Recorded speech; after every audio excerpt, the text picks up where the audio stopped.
Okay, girl, switch on your camera if you want to see your sitting in the chair. I want to take a screenshot. I think, can you see my captions? I have switched on live captioning. No. Okay, it's just to mute it. But it's okay. You can switch it on because you will be recording, right? So it will get recorded as well if you I want to. I don't think so.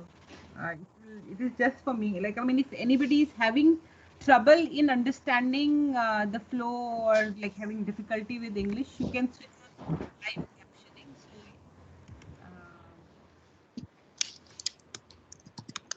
Bharti हो गया क्या setting change meeting का? Just 1 second. Na? It is something very slow. Vigyansh.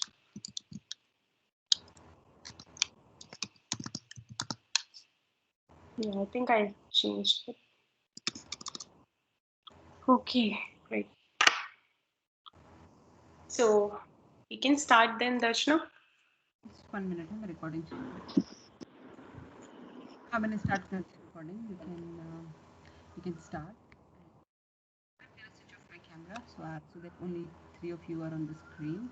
So thank you girls for switching on your cameras. It's good to see your happy smiling faces. That gives us energy to continue doing what we are doing. And I hope you all are having a good time with so far with your mentors and the learnings that you're getting through various sessions and also the mentoring modules. So, oh wow, I like it.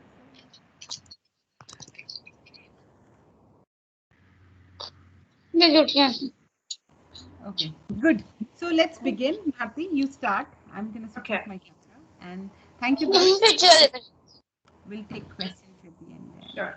Girls, I would like you all to mute yourself for the time being. And once there is time to ask questions, I will ask you all to unmute and ask your questions. So, okay, so let's start today with our fourth session of Kalpana, Speak Up Kalpana during the fellowship. So I'm Dr. Bharti Singhal. I'm pursuing my postdoctoral scholarship from University of California, Davis, and currently leading program Kalpana with the help of such an amazing team of scientists who are all placed all over the world right now. We started with this program, Kalpana She for STEM, in last year during the pandemic when we launched this program with 60 girls from VigyanShaala program. And with the help of 6 mentors, in this second cohort of Kalpana, we have expanded this to 200 girls with 34 mentors from all across the globe. Kalpana She for STEM, it aims to bridge the gender gap in STEM discipline by equipping young girls, undergraduates specifically, like you all, to explore the broader possibilities in STEM careers. The program Kalpana is determined to widen access to opportunities for every aspiring undergraduate girl in STEM. And in our mission, we are generously supported by leading researchers and scientists based at premier institutions in India and across the globe, such as from Cambridge University, as you can see, Dr. Darshna and many other scientists from there. And Professor Shobhana Narasimha and Professor Pratibha Jolly, they are our advisor. These two, you got the opportunity to meet Professor Shobhana in our first inaugural session as well. Kalpana She for STEM has two major components. One is the network and another is fellowship. You are currently part of fellowship and eventually becoming part of the network. Kalpana Network, we weekly and fortnightly organize interaction with relatable role models, as well as we will conduct masterclasses and experimental methods based on design thinking, tinkering, and computational thinking for problem solving, etc. Once the 8 weeks of mentoring with Kalpana Fellowship will be over and the self-directed phase of the Kalpana Fellowship will start. The Kalpana Fellowship is a 16-week intensive mentoring and career development fellowship for the most enthusiastic and bright students, as you all are. During the fellowship, the fellows get the opportunity to interact with the finest role models. Like today, we have Dr. Nusrat and Nidhi with us, who will be talking about science and entrepreneurship. These ladies and these speakers whom we are bringing as the role models to you all, they have made their mark across various STEM careers, and you will, as you are getting the group mentoring during the Kalpana Fellowship, we hope you to chart your career path with the correct guidance and right opportunities. So, on that note, I would like to start the session by welcoming our first speaker of the day, um, Dr. Dr. Nusrat Sanghmitra. So, if I'm pronouncing the name correctly, she's the founder CEO of CyGenica Private Limited. Nusrat is a scientist turned entrepreneur committed to make a difference in people's life by her scientific and personal endeavors.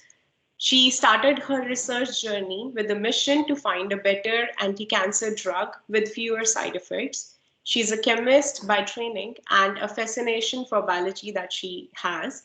Her research has been well cited, and after actively pursuing research at the institutes of international repute, she founded Psycha Onco Solutions, which is now known as CyGenica, to translate her ideas and research at the interface of chemistry, biomaterials, cell biology, and its applications in anti cancer drug development, from bench to bedside, to make an impact in oncology and to make significant contributions to the global fight against cancer. She is the recipient of National Award in 2018 from the Honorable President of India for developing a technology having commercialization potential. She was nominated as the Most Innovative Businesswoman of the Year in 2018 by Pharma Leaders India. She's also the recipient of Leaders of Innovation Fellowship 2021 by Royal Academy of Engineering London. The long list of her accolades and whatever she has made out till now has no ending. So, to that, I would like Dr. Nusrat to take over the stage and share her journey with all of us, especially with these aspiring students who are trying to figure out their path in STEM. Over to you, Dr. Nusrat. Sure, thanks, Bharti. Do you want me to share some slides? Like, Yes, you if can. you could give me the sharing option, but now it's not allowed. So, meanwhile, hello everyone, and I'm very thankful to Dr. Darshana and Dr. Bharti for inviting me, and it's my privilege to share my journey with you. Hope you all are keeping safe and taking care of yourself and your family amidst the pandemic. First of all, a huge congratulations to Darshana and her team for doing this amazing work. And congratulations to all of you young girls. And they're doing a great job, and you have a role model right in front of you, the whole team of VigyanShaala. I'm very personally very inspired by Darshana and her work. So, yeah, I think you can present now. We've made you and Nidhi both presenters. So it still says that only meeting organizers. Okay, it doesn't get activated still. I think when I presented, but I've Okay. auto present. No, now it's doing. Yeah. Okay. Now it's showing. Yeah. Okay. Yeah. Great. Okay. Thank you.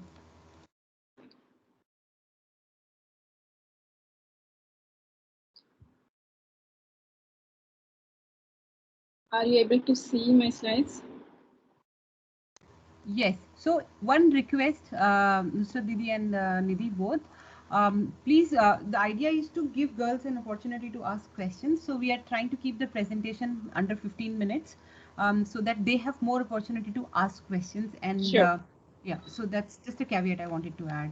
Thank you. Yeah, they can also ask in between if they have.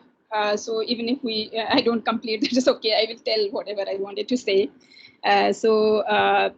Let them feel free to ask anytime that they want. So before I start, that's what I was going to suggest actually, that let's keep our session interactive and learn from each other. So when I ask question, if you, I don't know if it is available to you, but you can put it in the chat box, your thoughts. And I would say there is nothing right or wrong answers. So feel free to write and share. So as you all know, today's session is about impacting society through tech, entrepreneurship, and innovation. So on today's date, it's a very well-known concept. You will find hashtag tech for good in trending in Twitter, in LinkedIn, and as you see here, they are organizing conferences. There are hundreds of articles if you just Google it. And here there's a summit going on for Tech for Good, and executives sit there and discuss. And all the companies, startups, they all work towards Tech for Good, taking it as a theme. But what I feel is, let's analyze this phrase. What are the keywords that you find? So as you see here, we have like impact, society, technology, entrepreneurship, and innovation. Let me start by asking, what thoughts come to your mind when you hear these phrases, these keywords? Think about it. When Darshana and her team suggested me to weave my journey around this theme that we have for today, I look back in my life. How many of these keywords did I understand when I started? Or what is the earliest memory that I have? The earliest memory that came up was when I thought about this statement, was in school, when maybe in class 4 or 5 that we are asked to write an essay on what is the aim of your life. I remember my dad said, start the essay with a quote, an aimless man is a rudderless ship. And as most of us Indian kids, I too wrote that I want to be a doctor, and that's because I want to help people. So I think all of us, we all relate to this, that we all want to make an impact right from very early days and help people. So these are the two words that we have it in our mind right from very early days. So when I didn't get into MBBS, I became more greedy of impact. And I thought I want to be a scientist. And I chose chemistry because I wanted to discover a drug. And I thought that will have a much wider impact than being a physician and being limited to the patients that we are treating. So that was my naive thought. That may not be the right one, but that's what I had thought back then. And with that, my love for chemistry started and my journey started. And my love and addiction towards the impact, the word impact, kept getting reinforced. And as life kept happening, and one of the incidences when my dad got cancer, and I was just starting my PhD, my thoughts, my resolute got very strengthened because I saw him going through the therapy. I saw his quality of life getting disturbed or decreased. I saw the side effects that he went through, the loss in cognitive capacities that happened. And it happened for years. Thankfully, he recovered from 2001. But unfortunately, I lost him in 2019. But when I saw him going through the side effects of cancer drugs, I decided that this is what I want to do. And I kept chasing that question, that how to find a better drug, better cancer drug, which has less side effects, so that people can, they don't have to go through that trauma that cancer patients generally go through. Not just the patients, but their family members, the whole family goes through the trauma.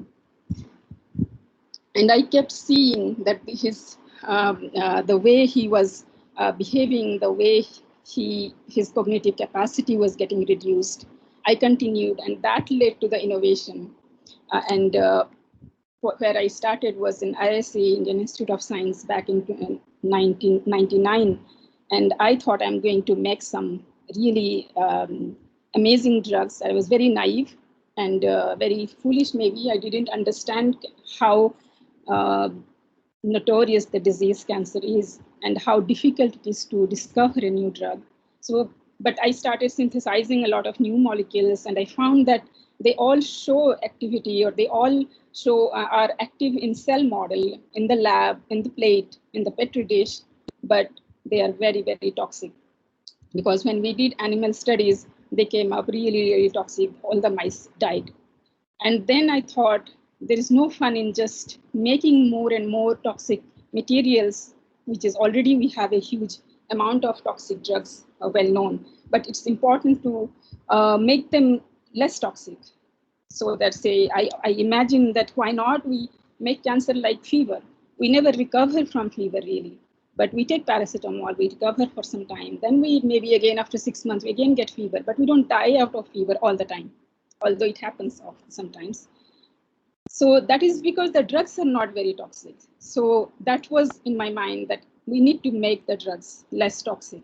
And then my journey started. I went to TFR and I went for a postdoc in Leiden in Netherlands and in Japan. And I kept switching my research area from chemistry to biology because I just wanted to understand what happens inside the cells, where the drugs act, what is the structure and function of those target proteins changes, and what happens inside the cells.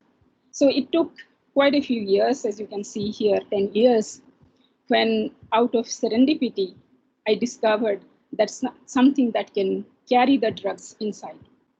So as you see here, I started being a chemist, and then I went for biophysics, and then cell biology in Kyoto. And here I want to share an anecdote that in Kyoto, it's a very amazing place where I was hired.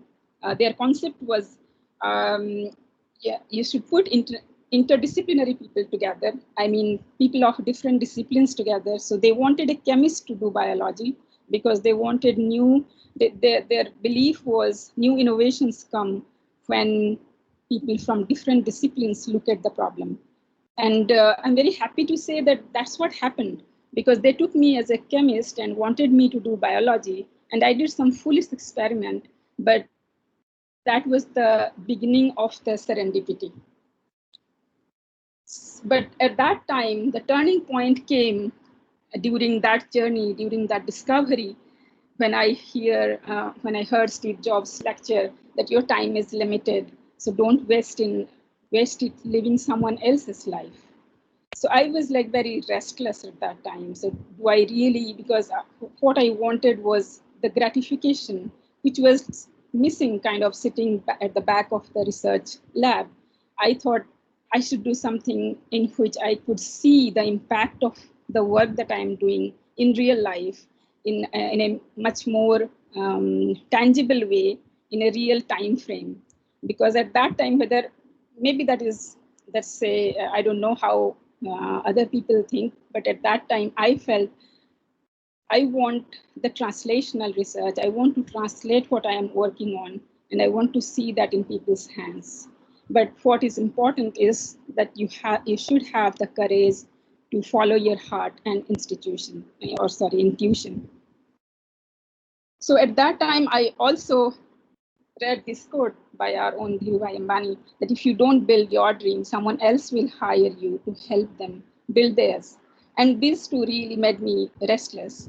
And I came back from Japan and got a grant, biotechnology ignition grant, which was giving the grant for if you have an idea to bring a proof of concept. And that was the starting of my entrepreneurial journey in 2016. So here, as you see, there's a continuation of the work that I was doing. Out of serendipity, I discovered that that particular molecule was going into the cell. And that is important because, as you know, any drug that we are taking, it has to go inside the cell. And the cell has a cell membrane that you see here, these gray dots.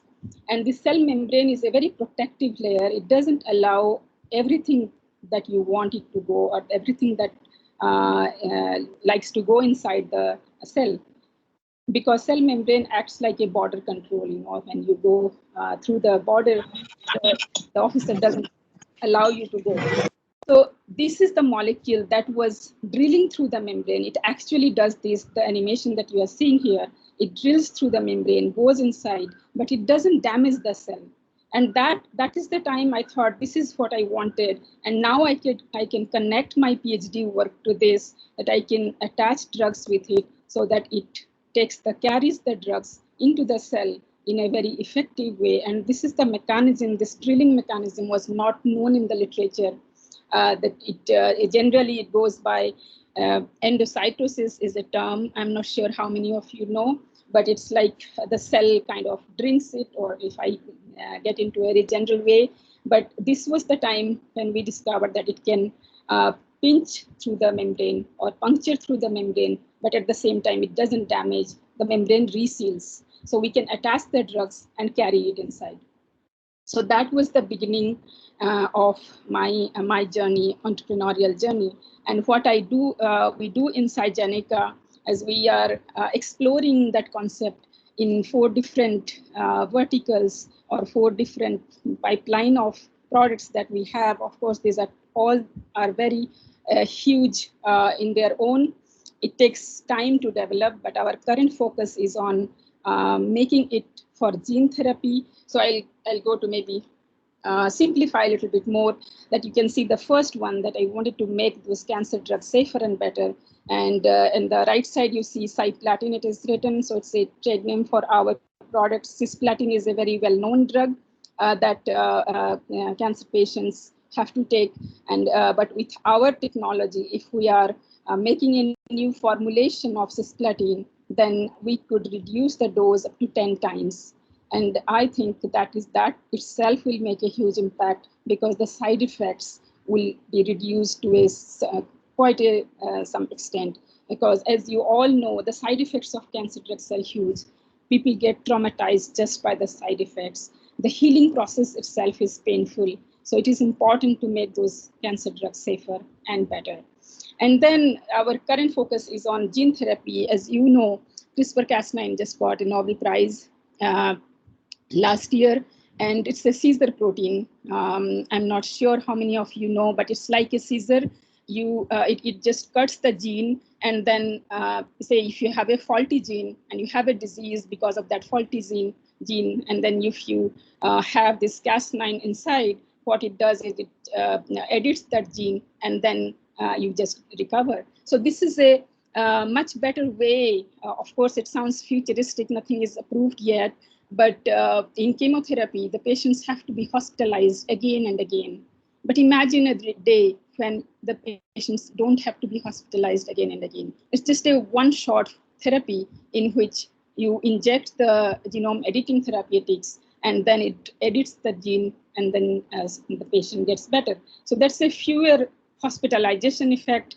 And of course, nothing is approved yet, and nobody knows what would be it will take still time for to see it happening in real sense, but there is a huge development in this area. So our technology would enable this, because ours is a safer molecule to deliver, and we have already shown that it's able to deliver Cas9, it's able to edit inside the cells. So we are very hopeful that we'll increase the efficiency, and it's a non-viral system. As you know, in genome editings, the viruses are used for delivery, and they have their own problem of adverse immune reaction and toxicity.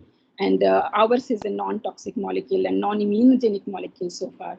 And it's also, we could use it to just see the cells under the microscope. And also we could make you all know superbug issue, like our bacteria are getting resistant and our old antibiotics do not work. And our technology, or this molecule drug delivery system, it can enter into the resistant bacteria. So we are expecting that the older antibiotics, whatever is existing, say penicillin, which doesn't work on a resistant bacteria, it will start working if it is formulated with our molecule. So these are the 4 different areas in which we are working. So with this, what I want to say is, what are the skills do you need? I mean, I'm not going into the details of the work that we are doing. That was a snapshot. And so I wanted to say that what are the skills do you need to continue your endeavors in science and technology and in entrepreneurship? What I feel is you all are highly educated. You can get as many degrees as you want, but the most important things that you need is the emotional intelligence, how to build bonds, how to build relationships. You have to remain motivated, and you have to be adaptable. And most importantly, you should have the self-confidence with humility, and you should have a empathy concept. You should be empathetic, or the compassion that is important. So we started with talking about our aim, and so what I would like to say is, when we have certain aims, and we do things in our own way, and what are the three things that I did differently? And what I feel is, what I did was I pursued what I believe in. These are the three important things that I feel that one should have inside themselves to be able to do the impact or bring the impact. And what I say is, I just pursued what I believed in, and I feel I was like insanely fearless. I don't get really afraid easily, and I don't accept defeat easily, and that is very important.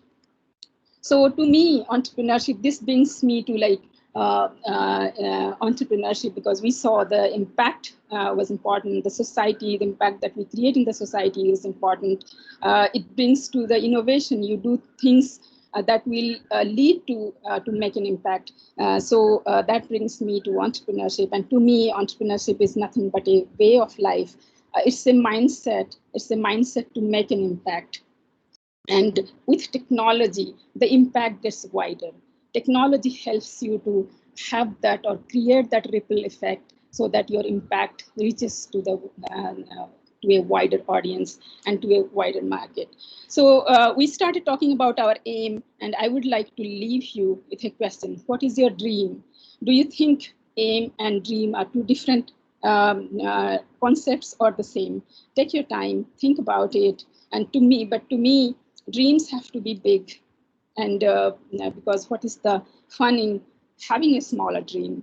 We can always break it down to goals, and which are more clear, precise, and achievable. You might have heard this quote. I really love this: shoot for the moon. Even if you miss, you will land among the stars.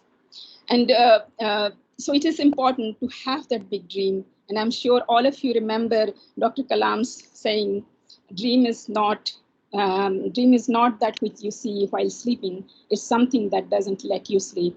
So that is important. So remember, there is no shortcut to success. There is no shortcut to make an impact, to make a dent in the universe. It's a journey of persistence. It's a journey of courage, conviction, and crazy hard work. It's a journey of your dream that doesn't let you sleep. Thank you, and you can ask me any questions that you have. Wonderful, Dr. Nusrat. Really amazing session. And I think I need not to actually give any quote right now with for any inspiration further. This says it all. I will ask girls to just unmute themselves and ask the question directly to Dr. Nusrat, so that we don't waste our time here in asking questions in the beginning, and we take the second speaker as soon as we can. Good morning, ma'am. Hi, good morning. I want to ask you a question, that how was your experience at Kyoto, sorry. You say you do the foolish experiments, so I want to know the experience which you gained there. Yeah, so that was amazing. Actually, when I joined there, my professor, what he gave me was a protein that their lab had discovered. And he asked me, Nusrat, you have to do biology with this, cell biology with this. I was like clueless. I had never done biology, cell biology. I had never touched a cell.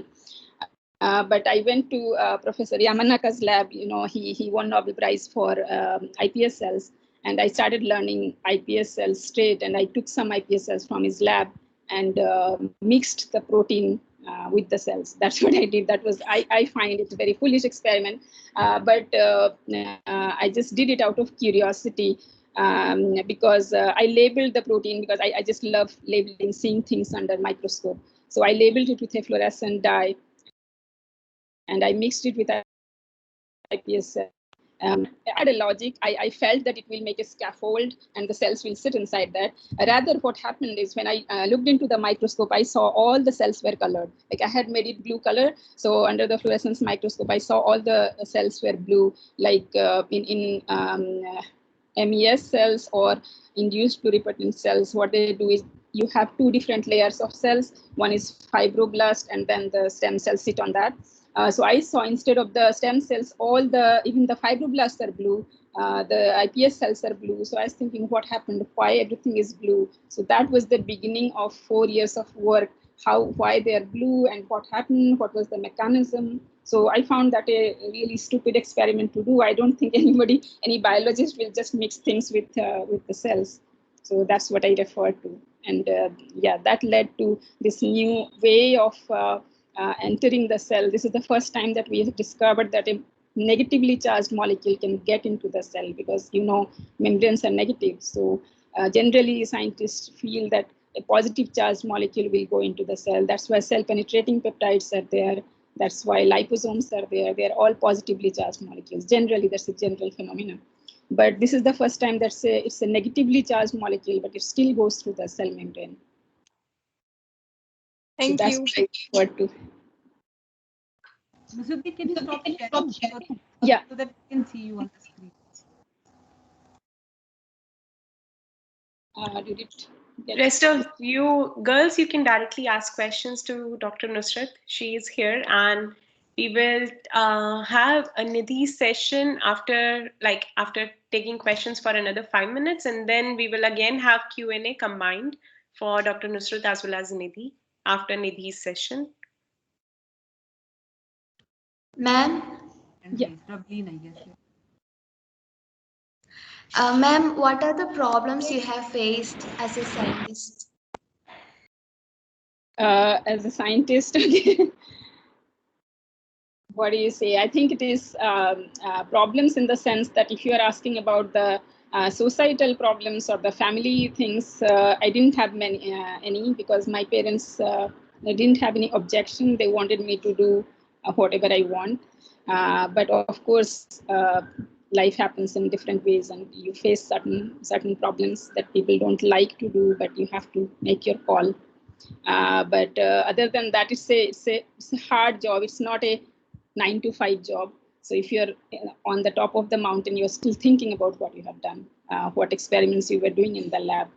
So, yeah. Right. And Shreya, would you like to ask a question? Yes, ma'am. Good morning. It was a wonderful talk, actually. I really enjoyed it. So I was just curious to know that you mentioned a molecule, right, that you're working on that can work on the resistant bacteria. So I was just wondering, does it help the penicillin to enter the bacteria, or does it inactivate the beta lactamases, or how does it work exactly?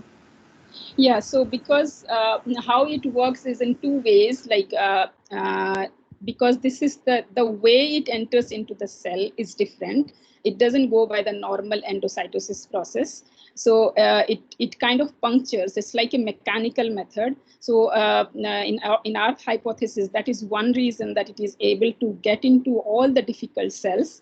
And the second is that the combined the composite with our molecule and penicillin, it's a much bigger than the size of the pump that is excluding or expelling the drugs outside.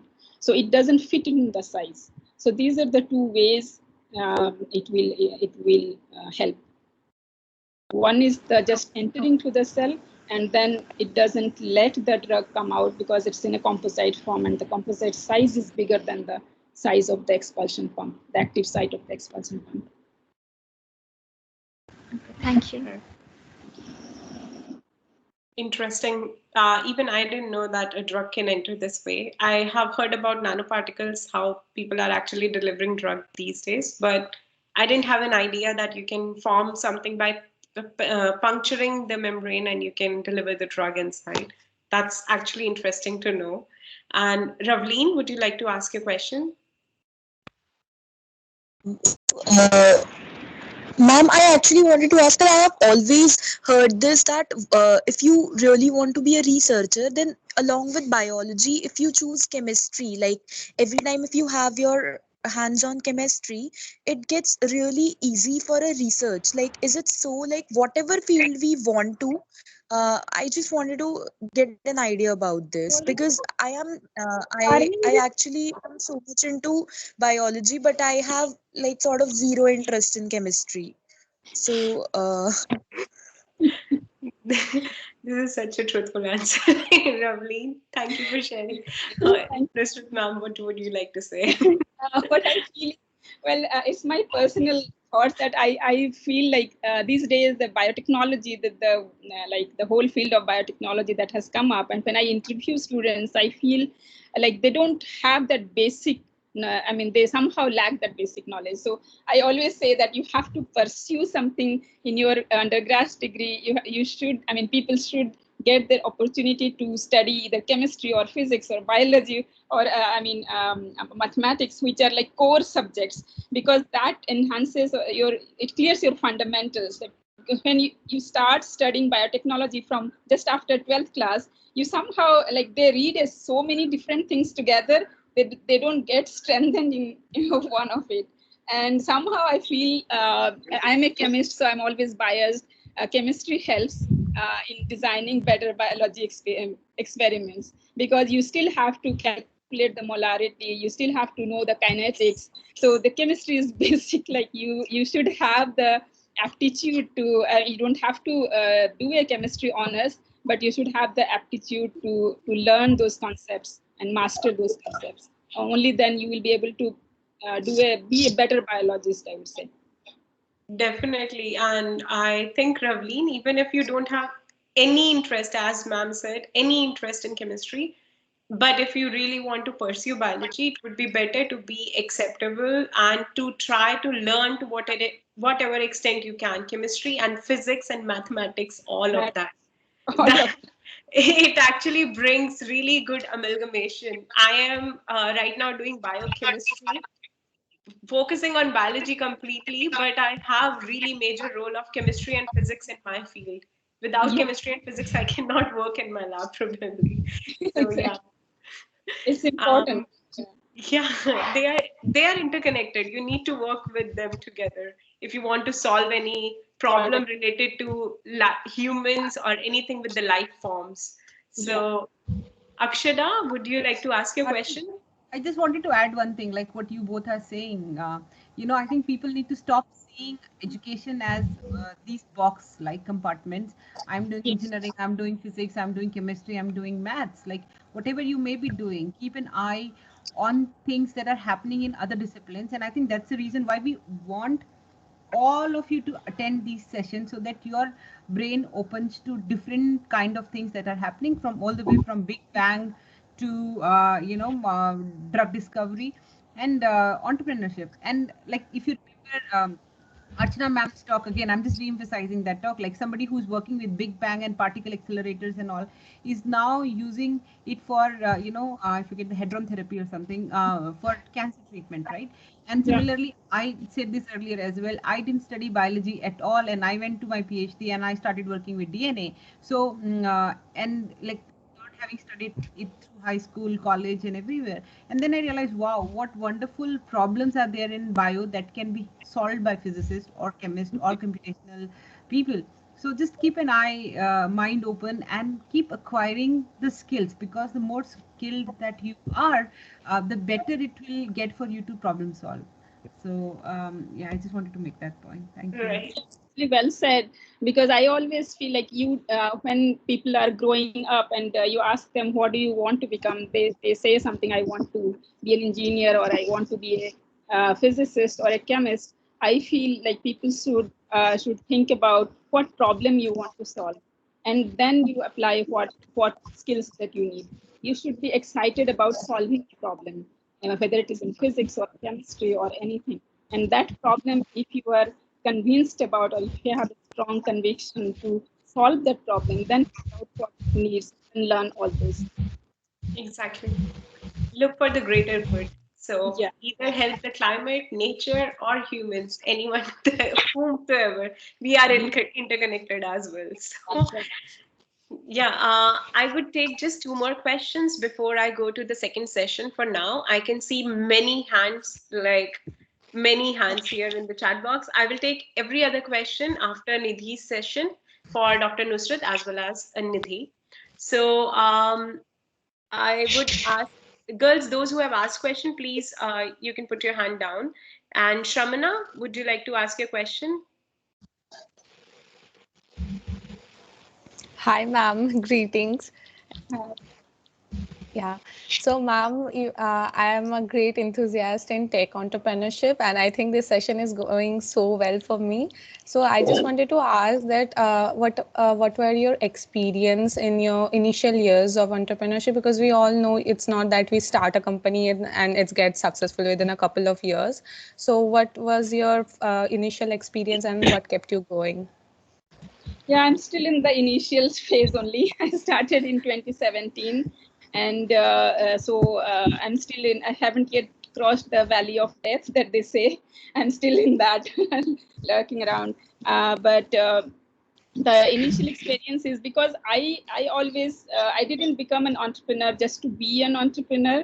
I was trying to solve that. I want to make better drug or find a solution for that, and I felt with all due respect to all academicians, I felt the path of academic was a bit very slow, and I was not able to see the thing that is coming out in the market.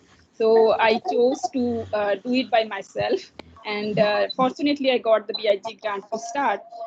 So that's why all my focus was in that direction. But as you said, making a company is not easy. I just did with a flow of it because I got into a rebel bio program in Ireland, and that needed me to form a company, so I formed a company. And because I wanted to get into that program, because it was a 4 months long program to equip you to be a better entrepreneur. So I thought that would be my chance to learn things, because I don't know anything about making a company or anything. So it was not easy, because last 3-4 years, I think before pandemic, I was thinking I live in the airport. I was always traveling because the company is in Ireland and here, so I was like back and forth, back and forth. I was all the time in flight. I see people are sleeping, but I kept working because I had to present something. So it was tough. It was kind of 24/7, but it was very rewarding, I would say, because every day I was thinking I'm getting close to my goal of making the drugs better, and some patient would smile one particular day because of this solution. So that made me keep going. Thank you so much, ma'am. We have one more question after this, and then we are good to go to the second talk for today. So I can see Tejaswini. Would you like to ask a question? Yes, hello, madam. And my Hi. question is, when you have implement a drug to a person and you have seen any immunology changes in the person. Sorry. We lost your voice, Tejaswini. I think there is some network issue probably. If you want, you can even type in your question or try speaking up again.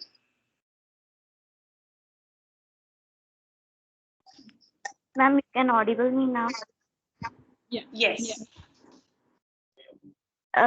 Yes, you have when you had invented the immunol drug.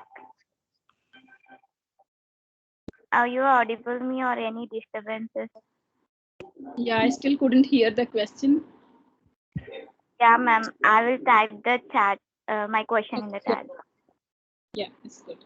Okay, thank you, Tejaswini, and we will take your question from the chat definitely. And now I would like to go to our second speaker of the day. I would like to introduce Nidhi, Nidhi for today's sessions. She is a social entrepreneur by deed and aspiration, and a chemical engineer by education, and a dreamer aiming towards food and energy security, rural development, and absolute financial independence for women farmers. Nidhi is a co founder of Science for Society, briefly S4S Technologies, and works in the intersection of energy and livelihoods.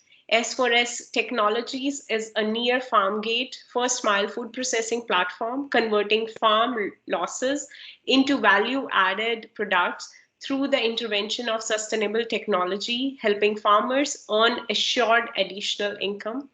S4S trains landless women farmers to become micro entrepreneurs by equipping them with the right combination of technology, finance, and market. Nidhi spends her time between villages and cities, inspired by diverse individuals' experiences and their stories. With that, over to you, Nidhi, and I would like to know more about your journey from you. You can take over the stage now. Thank you, Bharti, for that kind introduction. And it was really nice to hear Nusrat ma'am inspiring us. So it was a great session and a great start to a Sunday morning. Good morning, everyone. Thanks for joining on a Sunday and spending your morning with us. Really inspired by what you both do, Darshana as well as Bharti do at Kalpana. So definitely kudos to you. I want to, without any further delay, just want to start with how I have entered into what I do today. And I was a typical student. My parents had aspirations of me doing a PhD. My sister is pursuing her PhD in the US. I was in my bachelor's when I had a good fortune to visit my ancestral home and realized that there were so many problems, and I was coming from such a big place of privilege that now my parents are scientists. We live in a city. We always were passing on everything hands me down to our relatives. They were having a lot of stressful life, living in a land. We are basically from Uttarakhand, but their life was so challenging. It was a landlocked geography. It's tough to even live and work in the field, and it is definitely having very rich natural resources, but at the same time very more vulnerable and susceptible to more of landslides or any kind of natural disasters. So the life is so unstable, stable there, and most of them relied on farming as their basic source of income or livelihood. So either they will have a small poultry farm, or they would have a dairy farm, or they would work on in the field, and that's how they were living their lives. And I definitely got a very good reality check of where I also come from. I stayed in the early childhood of my. I spent a lot of time there till my fifth grade, but then moved to the city, and that's what hit me really strong, that I really want to do something for my community. My parents are scientists at BARC, and they always say we rise by lifting others. And I would never understand what they would mean. They, as scientists, they both were very actively involved in rebuilding communities, how to get clean water, how to get last mile delivery of medicines, and had a very big focus on our community as a whole. And when I started studying, I was pursuing my chemical engineering. I realized that what I wanted to do. So the first path in my journey was to find my purpose. I know it's not something philosophical or or something that we just want to put it up on the board, but it's something that you want to spend your life doing. What makes it more meaningful, uh, and what is that mission in your life that you want to solve? Like Nusrat ma'am is trying to solve the challenge of a better drug delivery to for cancer patients. So the same way, I tried to find what would be my source of purpose, and I realized that it was to serve my community. And with serve, I mean that to help them move out of poverty. And then, as I started seeing the problem, it was huge in our country. 64% of all the farmers in the country are smallholder farmers. That is their only source of income, and most of them earn less than $120 per day, less 120 rupees per day, which is $2 per day, and they survive on that. They also face multiple challenges while they were working on the farm or working on their land, and they had very basic aspirations like us. They want to build a home, they want to get their kids married, they want to have a better education for kids, but they were in poverty and were facing challenges, multiple challenges of lack of market, lack of infrastructure, food wastage, not having sometimes drought in the areas. So that's how I started my work, by really being motivated with the problems that are there in the ecosystem, and founded Science for Society. This Science for Society has a very simple mission of providing, using our scientific knowledge in the service of people.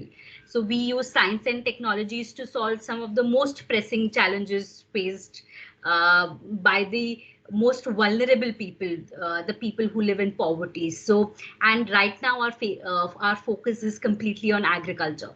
So, agriculture is the backbone of Indian economy. It provides employment and opportunity to more than 60% of Indians. And this was the first, as what you see on the screen, this was the first problem that we saw.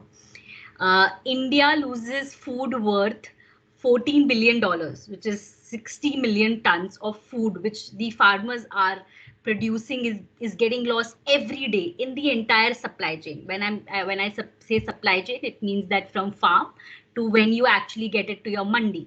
And the reasons are multiple. It could be through because lack of transportation, the produce is perishable, it does not have a shelf life, it cannot be stored without cold storage.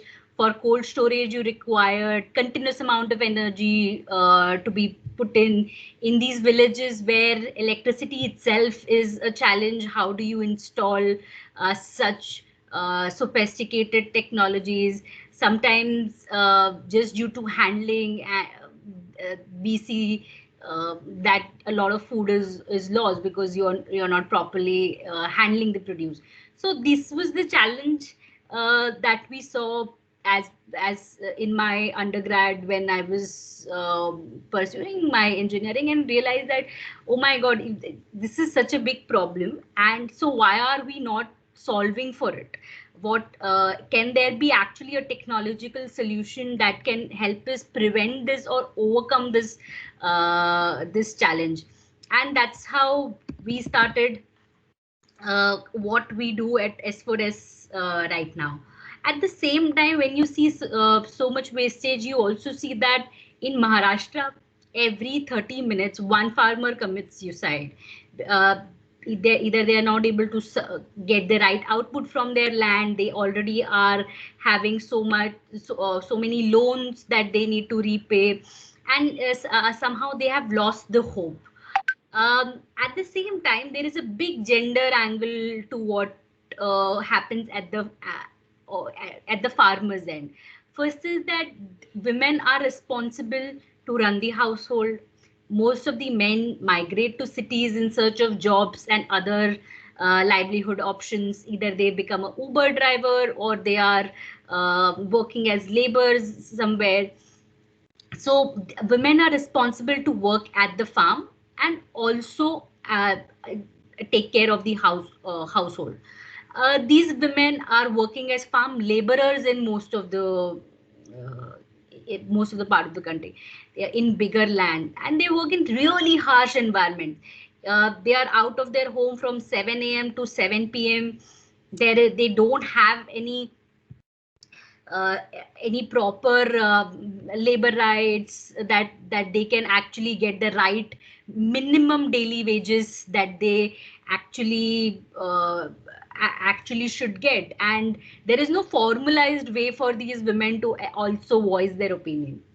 At the same time, as you would also see that women are disadvantaged in so many ways that they don't have any, like agar kisi farmer ko apna khud ka bhi kuch start karna ho, if she wants to really become really start a business, no one gives her some initial investment ki okay, take this 20,000 rupees and do something, put a tailoring shop, put a small beauty parlor. It's difficult for them unless until you don't come from that background, and most importantly, you don't have any land rights. The your land either goes to your brother or it goes to your husband. So apart from the other challenges that we saw that the entire, to solve any problem, it is not only a technological solution that we can provide, but we need to address the entire gamut of problems: not having the right financing, not having the right market linkage, not having enough to earn, and have a better livelihood options. So how all of this can be solved through a technological solution is what we started to look for, and that's how we devised our solution, which is a solar dehydrator. So what S4S does primarily is that our focus is completely on a women farmer. We transform her to be an entrepreneur by providing her three things: a combination of technology, market linkage, so she earns an assured additional income, and the third you are muted. We missed. Okay. Sorry, I don't know. I've not muted myself. No, it happened because of Teams, I would say. So, Okay. like on the last slide when you had the solar panel, so from there. Okay. Yeah. Yes.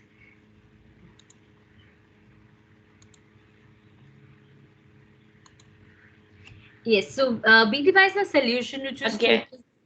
Again, you are muted, or something is happening. No, I can hear her, Bharti. I think, I can hear her too. Then it is my speaker. Sorry about that. Yes. So our solution is devised completely keeping the women at the center of it, so that she does not have to make any initial investment. She also earns an assured additional income, and at the same time, she does not have to travel and be.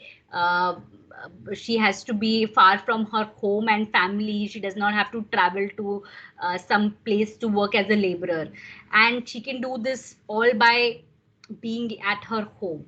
So we integrated what we call a technological solution with what is a business solution for the women. So first, the I would just take you through the technology. It works on the principle of solar thermal, and it can dry whatever you put inside in 6 to 8 hours, and it can handle wide variety of materials like grains, pulses, spices, fish, meat, anything that you want to use the technology for. So it's a small micro food processing unit.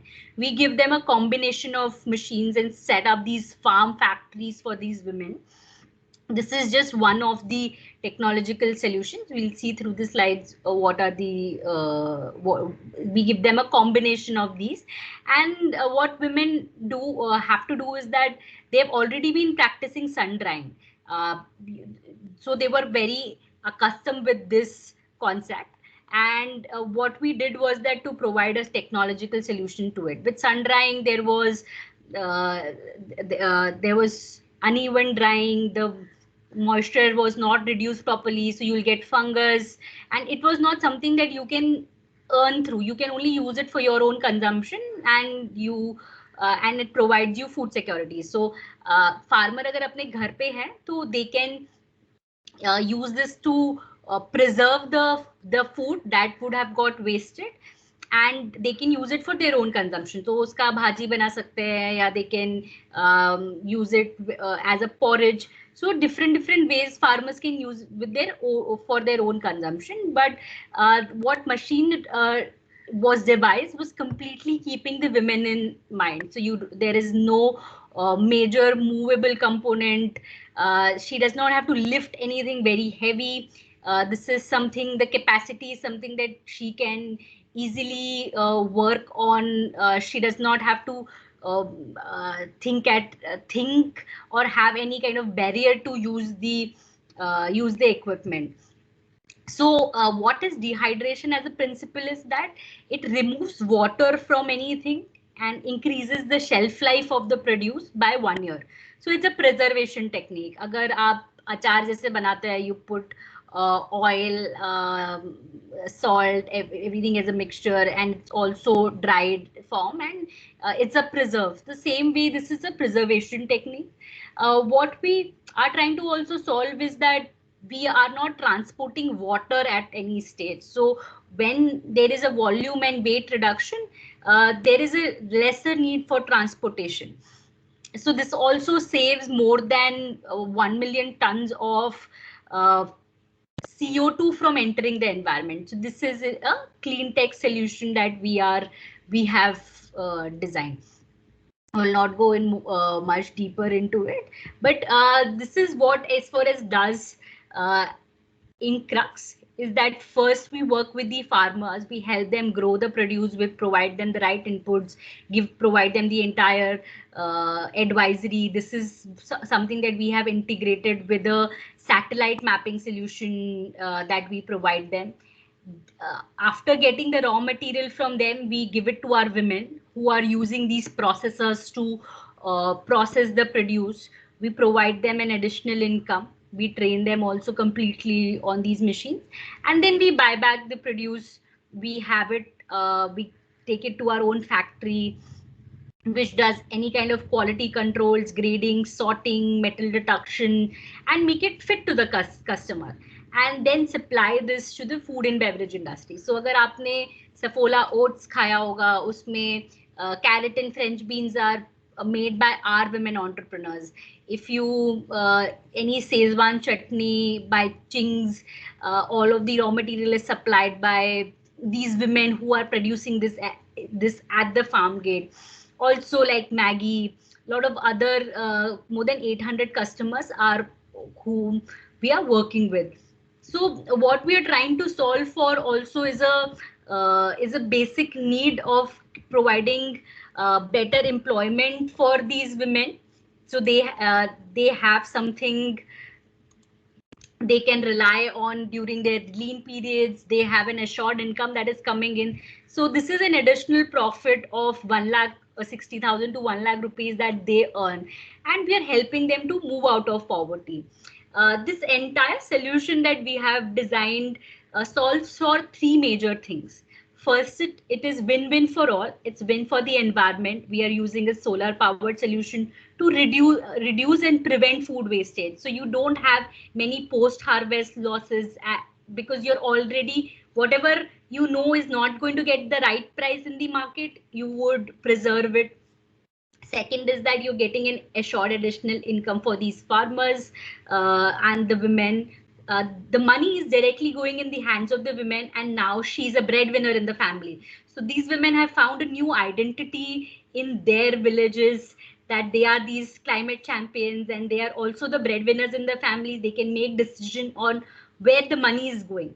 Usually when we were seeing in the rural areas, the money was not flowing in the household because men used to no offense, but they used to earn and spend it on different activities and the money was not coming in. So solving also for the challenge that now these women have a voice in the room. They are now spending it on the healthcare and education of their family members, helping their kids go to for a higher education.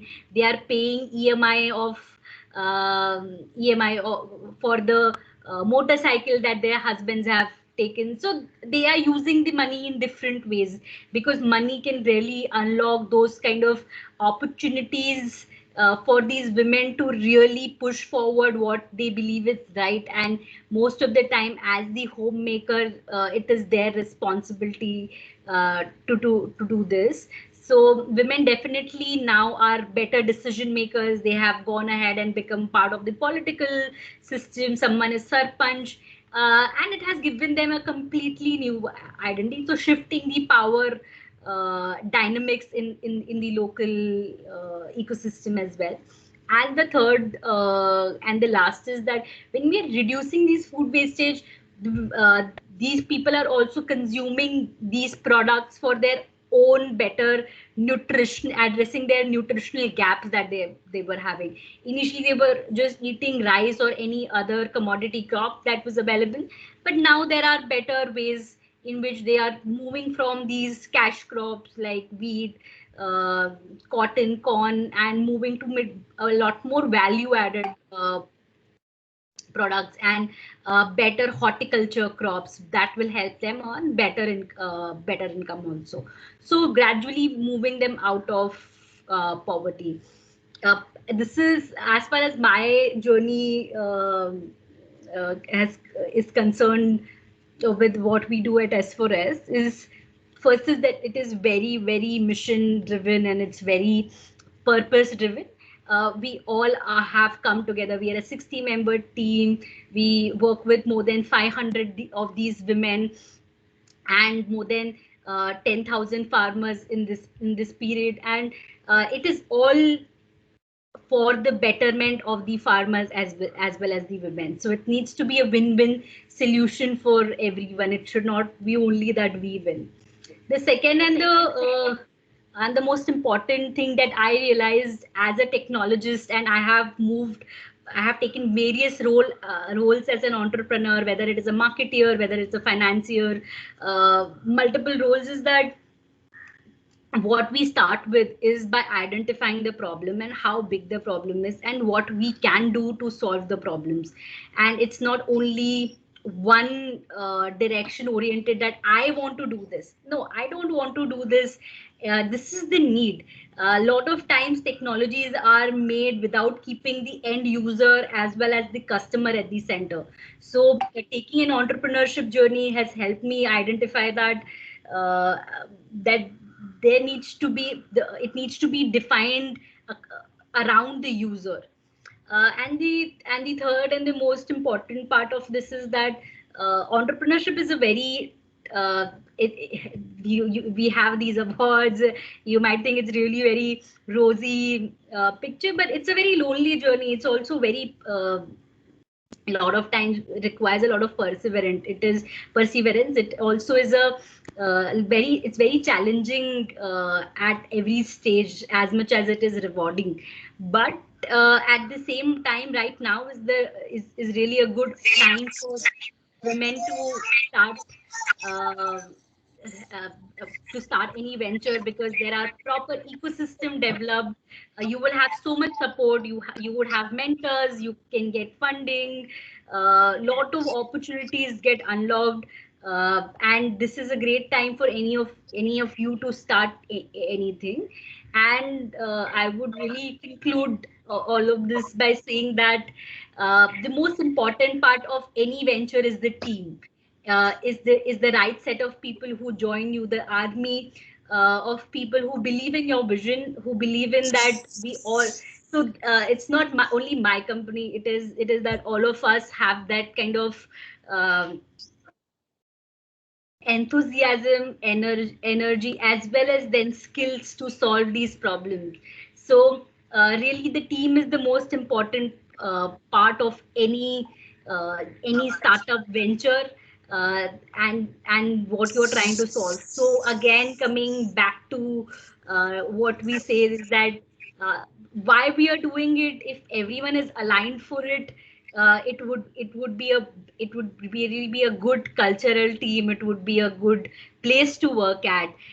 If someone who's not aligned to what we are doing, to empower farmers to solve the challenges through integration of technology, finance and market, it would really derail our mission as well as the company's growth.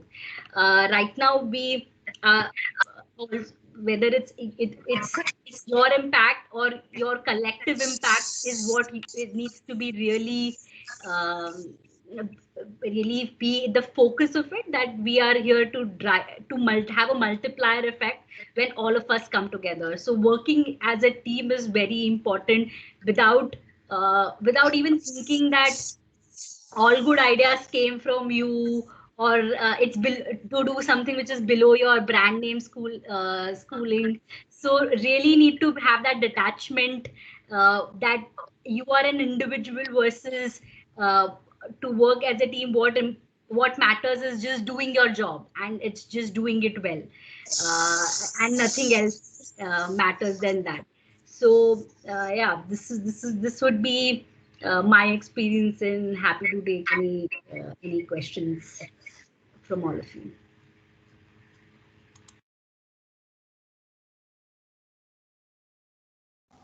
Bharti, you are muted.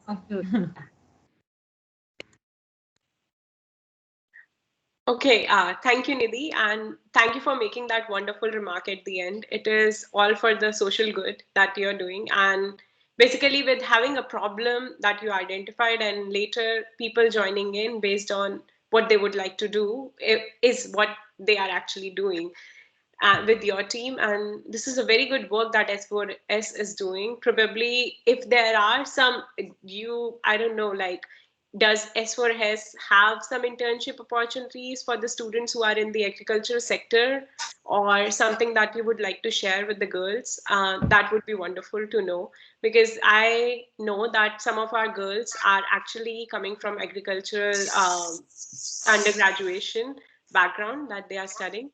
So of course, like, it is not field specific. Again, I'm saying anybody would be able to do internship anywhere if they have interest in helping somebody else, but this could help them. So anything that you would like to share in? Definitely, we do have a lot of internship opportunities. We take our interns very seriously, and make sure that we drive value for everyone, for them as well, and it's aligned to what they want to do next. So it's really not very specific to agriculture. We cover a gamut of fields, which is starting from agriculture, food, clean tech, financing, livelihoods. So it's a gamut of opportunity. Would be very open to get applications if people are interested in, and to find a suitable role for them based on their interest, and also align it with what we like what is our requirements. So I can drop an email ID, and if anyone wants, they can get in touch with me for sure. So Definitely. Thank you for sharing this opportunity. Of course, like, there is a screening process and everything, so they have to make their application right. In that order, now I will take questions from girls. And first, I would like to take questions for Nidhi, and then we will come to the open house where we will just take random questions for Dr. Nusrat and Nidhi both. So, anybody, Ojaswita, do you have your question for Nidhi? Then you can speak up. Nice music. Who is playing? You can stop it, maybe. Am I audible? Yes, Ojaswita. Hello, ma'am. Ma'am, I just wanted to ask you that what was the impact of COVID on your work? Because as we know that farmers had to face a lot of setbacks because of the migration and all. So what was the impact of COVID, and how you are still working on it, because COVID is here to stay, and like, just elaborate on that. yes. So there were two things that are actually that some of it has accelerated the farm economy, and some of it have been a challenge.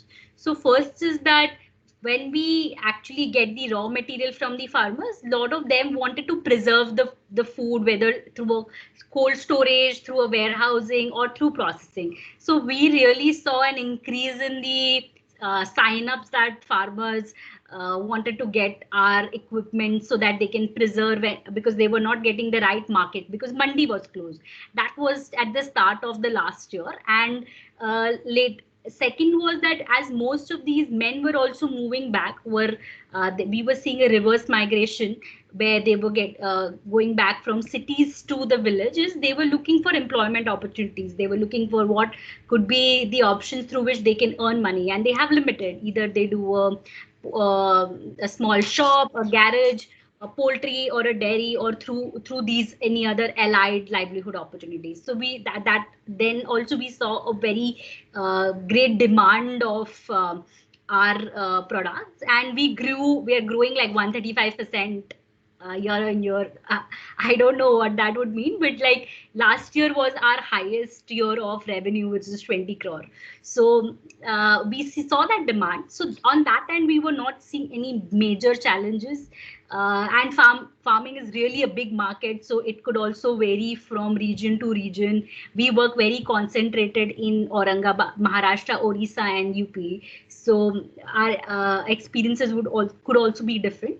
The only challenges that we were seeing was that most of the farmers were doing drudgery. So they would sell at whatever they were getting. They were not waiting for the right price. There was really a lot of fear that they had, and that really put them back to poverty from where they had started. So it has really pushed a lot more people below the poverty line. The other angle that our business faced was that on the market end, we were not having hotels open, restaurant opens, flight kitchens that we supplied to. So a lot of it was closed. So it impacted our business very much. And we really had to shift our business model. Like which are the customers we should supply, what should we supply, how much it should be processed. So some of that we had to do. Okay. And I actually would like to mention here as well in 2019, which I didn't mention in her bio earlier, that she was also awarded Unilever Young Entrepreneur Award in 2019, and the University of Cambridge Institute for Sustainability Leadership. It was in association with that. That is really remarkable and commendable. Congratulations on that. This is quite late. Congratulations for that, but yeah. Thanks. And any other question? Manchika, if you have question for Nidhi, you can speak now. Otherwise, we will take your question later. Hello, greetings to every speaker. Am I audible? Yes. Yes. Please go ahead. Okay, yeah. I thoroughly enjoyed today's session. It was really awesome, and both of the speakers are very well spoken. I have questions to both of the speakers, but I'll start with the ma'am. So, I like this whole idea, but I wanted to ask that how do you reach these villages and these farmers that are not part of your program yet? Are there like any criteria, or if there are villages that are not in this program but they are willing to be, so how can they contact you, or how do they get in touch with you? How does this whole process go? Can you please elaborate? Thanks, Manshika. We really have a long way to go. We are still only in a very handful villages. If you actually see the number of villages and the number of farmers in India, that's really 126 million that we are yet to reach. We are a bit more geography focused, which have our raw material or the raw material of interest to us right now. We are not that big yet that we can impact all of the farmers. But if there is a particular interest, we have our email. I can send my email ID, and you can connect me to them, or anyone who's we usually partner with FPOs or NGOs in that area, non-profits in that area, or any government body who recommends us the villages, that these are the villages where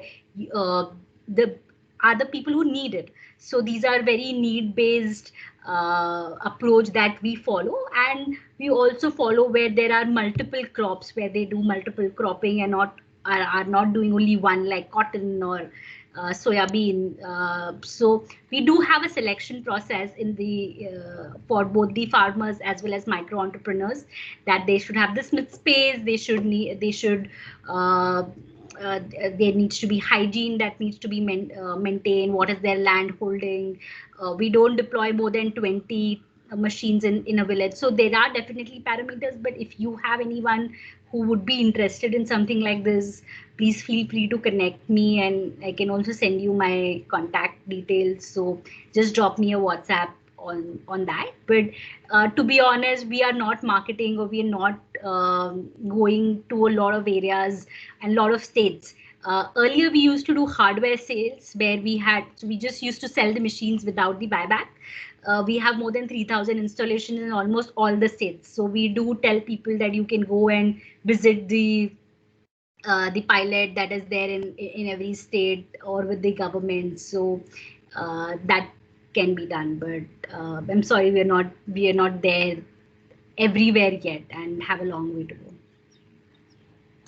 Thank you, Nidhi, for sharing that information. And I remember from last batch in our Kalpana, we had few girls who are daughters of farmers in Haryana.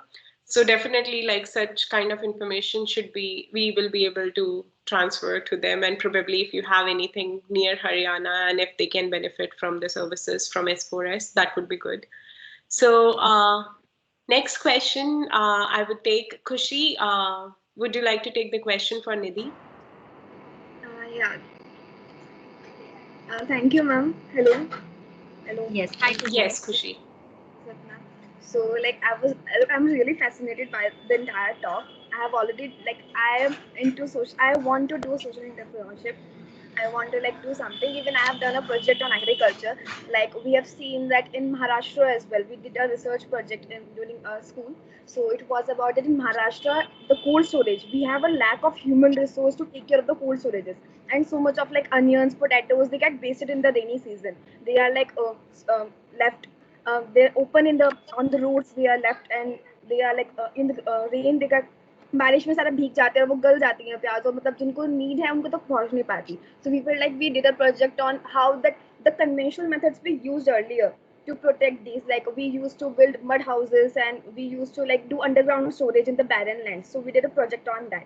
So I was like asking if you are also doing something related to these issues, that it is a problem in the India worldwide. We have a proper proper production to meet the starvation, like to supply each human, but we tend to like a lack of proper system to supply the food to the needful. So is there anything that you are doing in this field? This is the first question, and then I'll come to the second one.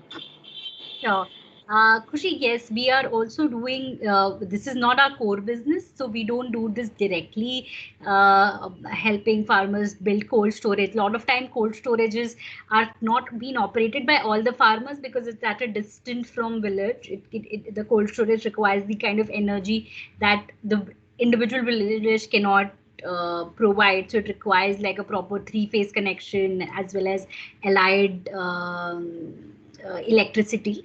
So but we really do a lot of interventions on building other ways of storage for the farmers. We don't build it for them as a company, but we can connect offline, and I can tell you that there are specifics for all crops. So in Maharashtra, in Lasalgaon, which is the biggest hub for onions, they built something called Kanda Chal. So they would put the onions together at a place and try to prevent the sprouting to happen through multiple ways. And there are many research institutes also in these areas that work on this. So just being the technology facilitators here, but not providers. So yeah, we can take this offline as well based on your interest. But great, good work and great research. Right. Yeah, so the next question I was asking was about, like you said, you are working in UP as well. So in the northern region, there we have seen that the rise of pollution level is also due to the post-harvest losses, that farmers tend to like burn those remains on the lands, and it has increased the pollution level here. So is there anything that these are mainly like dried grass or something, like they mainly contain cellulose, practically if you look at the chemical level, so can we like use the nanotechnology or something and can make something like materialistic with them, and to like utilize this and to like stop, they can like to tell them that they do not don't need to burn it, they can sell it to us and then we can convert it in a product that could be helpful. So is there any Definitely. technology like that we can do? Yes, there are definitely such technologies available, and we can also again chat about it offline. That actually collect the waste from the farmers. You can check a company called Straw Structure, and then they make various furnitures or any kind of building equipments that they supply to the real estate industry and construction industry for building houses. So they have really made products out of it, and there are others also that actually convert it into biogas or other allied products. We can chat about it offline because there's a big list of, but you're going on the right direction. I think you really should pursue it if you think it is something of an interest to you. But there are many technological solutions that have come. Why they're not deployed at scale, why that has not been able to solve the complete problem, that is the kind of problems that we are trying to solve. That these problems are huge. It is not only as far as me or you who can solve the complete gamut of problem. That's why we need more people to come into the sector, more young people to actually not feel that, hey, I want to really move out of villages and you are really putting me back there, and should be closer to solving the problems that the people in your region face. So definitely you're going in the right direction, and there are many technologies that do different treatment to it. So they collect it, you're right, and then they have different use case and applications for it. Technology is just lever to convert it. Completely got it. Actually, like from my 11th, I did this. We presented this model in the CBS exhibition. Then I came to know about the different thing that I don't know. I'm not recalling the name exactly, but there's a village near Pune, and there like women are hired to work in the farms, and they tend to take the I don't middlemen know there. whether They tend I to am losing you, Kushi, or it is just happening with this network completely. I would love to hear you more about you and what you would like to share. And I would rather take some other questions right now so that every girl get a chance to really ask questions. So thank you, Kushi, for your really wonderful two interesting questions that you have asked. That was really thought provoking, actually, whatever you asked at your level. So now I would like to take the question from Akhila. And do we have any other girl from Nalgonda who would like to ask question? Because I would like to see you first of all, because I miss you here, and I would like to ask you to really switch on your cameras if you can and just ask questions in whichever way would you like to. So Bharti, after Nalgonda girls have Akhila, posted questions in the chat. So yeah. because I think the network issues are there. So if you are taking, maybe you can start with Dasari and then Dasari Tejashwini, and then she has two questions actually. Then Okay. you have Norul and Kalyani, I guess. So just take those questions and then you can go to people who are able to hand raise, because Yeah. otherwise these people who are not able to unmute miss out. Yeah, exactly. Thank you, Darshana. So, I would first take, now we are taking questions for both the speakers. So, anybody who has any question for Dr. Nusrat or Nidhi, you can directly ask. I will take the question for Tejaswini, who asked, ma'am, my question to Nidhi ma'am is that any guidance to these producers, farmers in your business, that all people wishing to organic things, because they all taking care towards their health. So, is there any guidance or suggestion that you would like to give to these farmers? Definitely, organic farming is definitely as we are seeing the results, definitely is an upcoming field in agriculture, though a lot of time, and it also provides better income to the farmers as it is sold at a much higher and premium prices, but the market is very limited, so it really requires more awareness on the customer end. And only one request to the farmers is that it really takes 3 years to get organic certified. So definitely don't fool or do not put any pesticides or any allied chemicals in your soil for these 3 years, because otherwise in the testing it will show up. And so it requires efforts both on the consumer as well as the farmer end. Okay. I didn't know about this. Like, wow, for 3 years, they have to really do the soil maintenance without the pesticides. That's wonderful. Okay. And Tejaswini had one more question, and that was for Nusrat ma'am. Ma'am, when you invent a drug, it should be make a trails on it. So when you done, it has, okay, let me read it. Have you seen any immunological changes in the trials? And there are the different cancers. So who the drug target, which drug targets which organ, and also the enzyme may also work on it, and what the doses on it. So she's basically asking, how do you decide that a particular drug is for which particular cancer, and in the trials that does it show in which cancer it is effective, which enzyme does it target, or which organ does it target? I hope I translated her question properly. Yes, Nusrat ma'am. Yeah. So what I will say is the work that I am doing, it's on drug delivery systems. I am not really discovering new drugs here. I just want to make the existing drugs better. So the drugs are already, say, for example, I took cisplatin because that was the very widely used drug. In more than 50% of cancers are treated with cisplatin. And so it depends on the drug's particular mechanism of action. But what I wanted to do was we still have to check the immunogenicity of the delivery system that we have developed. And for that, we did a ex vivo study, that means outside the body, because we are still in preclinical trials. We are not allowed to do clinical trials in human being yet. So what we did was we took out blood from healthy human volunteers and then treated it with our molecule to see the cytokine response. And with that, we found that the cytokine response was very minimal, and that gives an indication that this molecule is not highly immunogenic. It has very minimal immunogenic response. And that was important to develop any drug delivery solution. It shouldn't be toxic, it shouldn't be immunogenic. So both the aspects we have proven so far. But I'm not commenting on the mechanism of action of drugs or drug targets because I'm taking the existing drugs. But what the additional thing that we are doing is our drug delivery solution, it has to be targeted. So we are working on that now. We are very close to achieve the targeting effect for glioblastoma and HER2-positive breast cancer cells.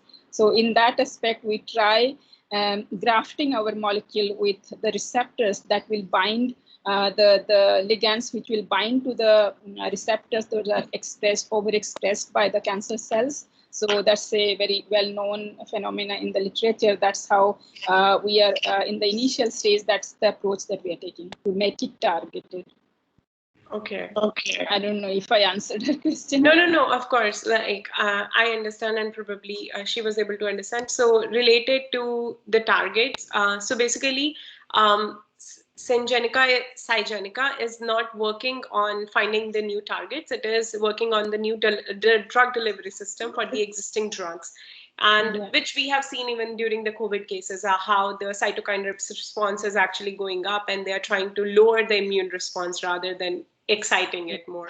So yeah, call it cytokine storm. So that shouldn't happen. Yeah. If that happens, then it is very fatal for human being.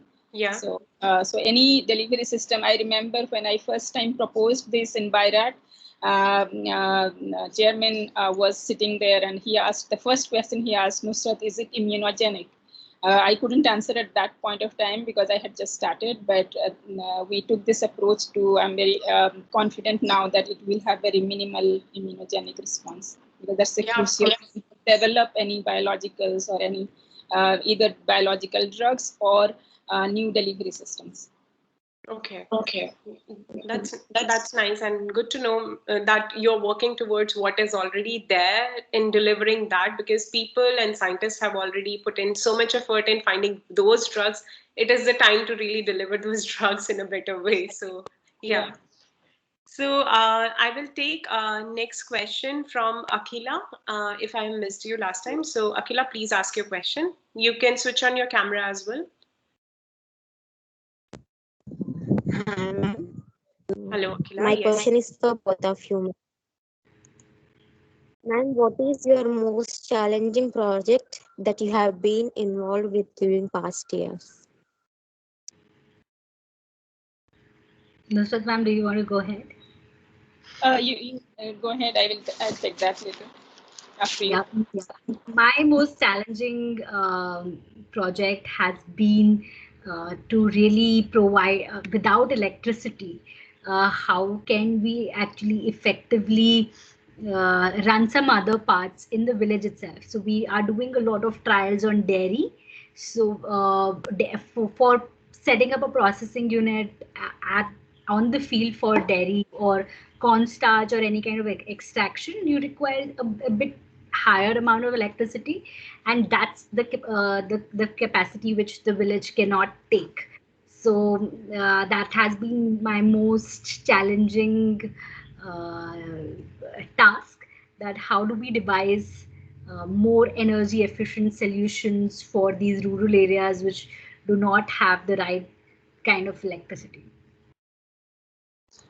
Okay, so in my case, scientific project-wise, the most tough challenge that we tried solving in last, I think we took 2 years almost to deliver the CRISPR-Cas9 and in functional form, because CRISPR-Cas9 is a very huge molecule. It's almost 180 kilodalton. So it was a challenge to really deliver it and still keep it functional. So we have successfully done that, but it took some 2 years because I was not a biologist and I was just starting to do that. So that was on the scientific side, and in general, I think I find it really hard to manage people. I'm still failing over there. How to keep the team motivated, still getting result oriented. That has been my toughest challenge, which I haven't yet learned. Yeah, I it's think great, ma'am. it Thank doesn't you. matter how much we grow. Sometimes some management issues do really come up, and you really need to see the motivation in the people and somehow keep them motivated towards the cause. So yeah, that is important. And thank you for sharing all these experiences as well. So I will ask another question from Pooja. You can switch on the video and you can ask your question. Video and audio both. Okay, hello ma'am. My question is basically to both of you. I want to know how you both started your journey in entrepreneurship, because the area itself is a huge. So for women and for men, for both of them, it's a huge area to pursue in, because you need to set up, you need to run a setup. So how did you both start in this field, and what was your journey? Nusrat ma'am, do you want to go? It's okay, Nidhi. You take Yeah. it first, maybe. And yeah, it will be nice to have your voices switching as well. So it will be not a monotonous talk. So yeah. To be honest, Pooja, I'm an accidental entrepreneur. I never decided that I want to be an entrepreneur, but I was very clear that I want to use my skill set and my ability to really see something change, to see some change. It could be even in a company itself, internal, but through my internships and through my I did my internship at Tubal in Okinawa, a lot of places with a lot of corporates also. I realized that my impact was very limited. I was really very full of energy when I graduated, and I was very eager to see whatever are my ideas, my capabilities, and my technological interventions also translate into something. And that's why I've been doing this since I was in my college. So this is not something that I have not worked anywhere in corporates or so my journey has been very much because I really believe in that I can really use my talent to the best when I am in control of what I want to do. Otherwise, it is I just get really lost.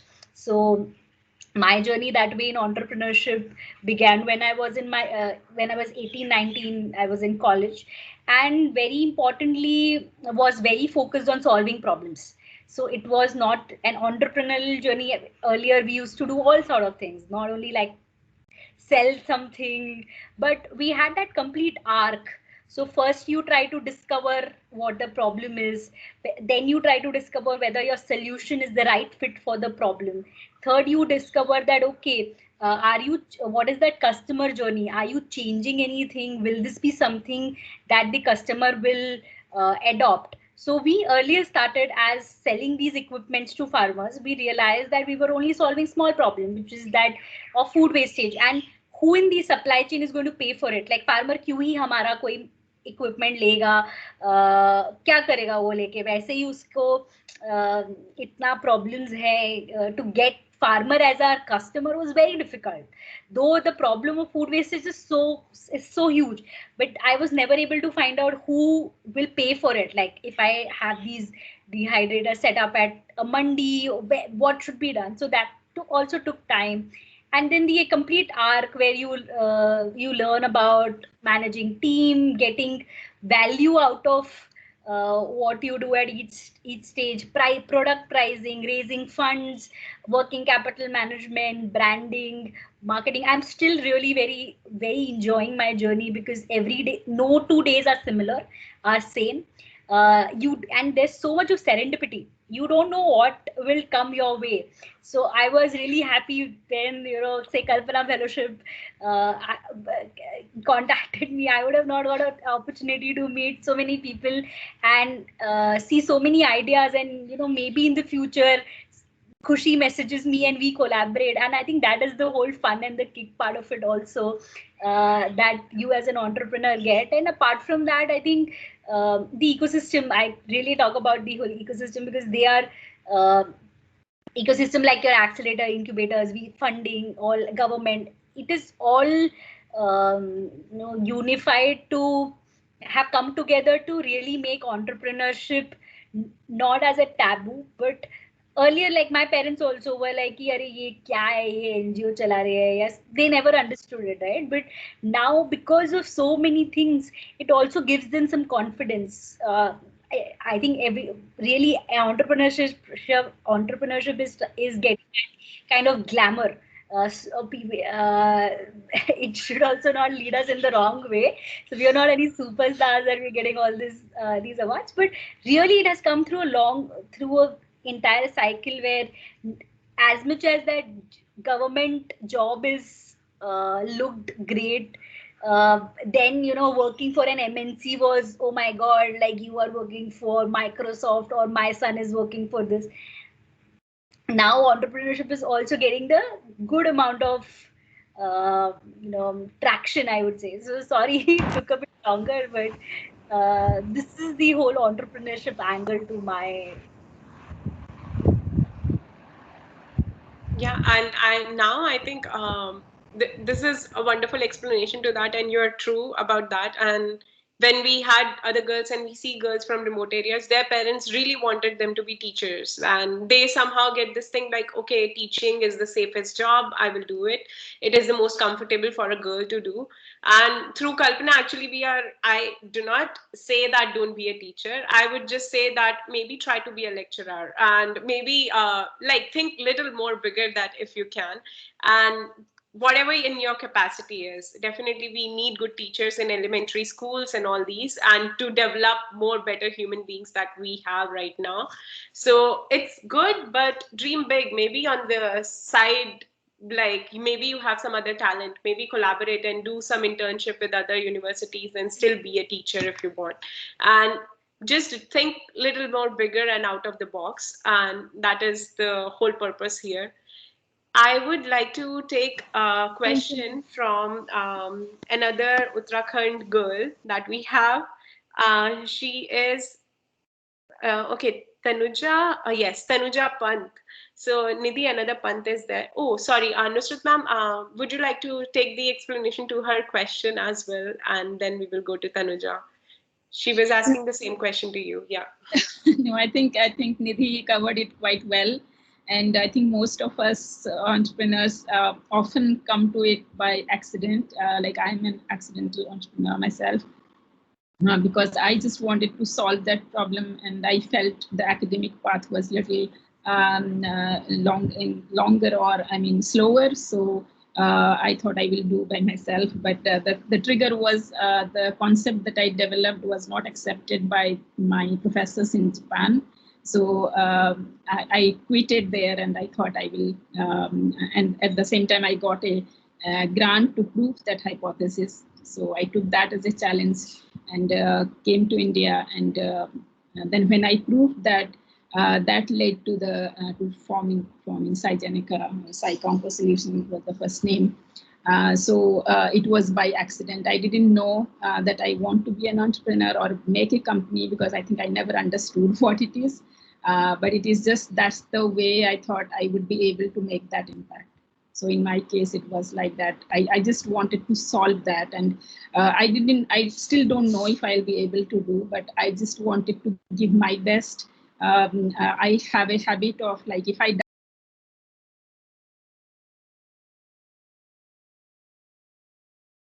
technology would be able to do something that will reduce the side effects, and some cancer patients would smile one particular day during their therapy. And if I don't try that, I would regret if I died. So I didn't want that to happen. So I took that as a challenge.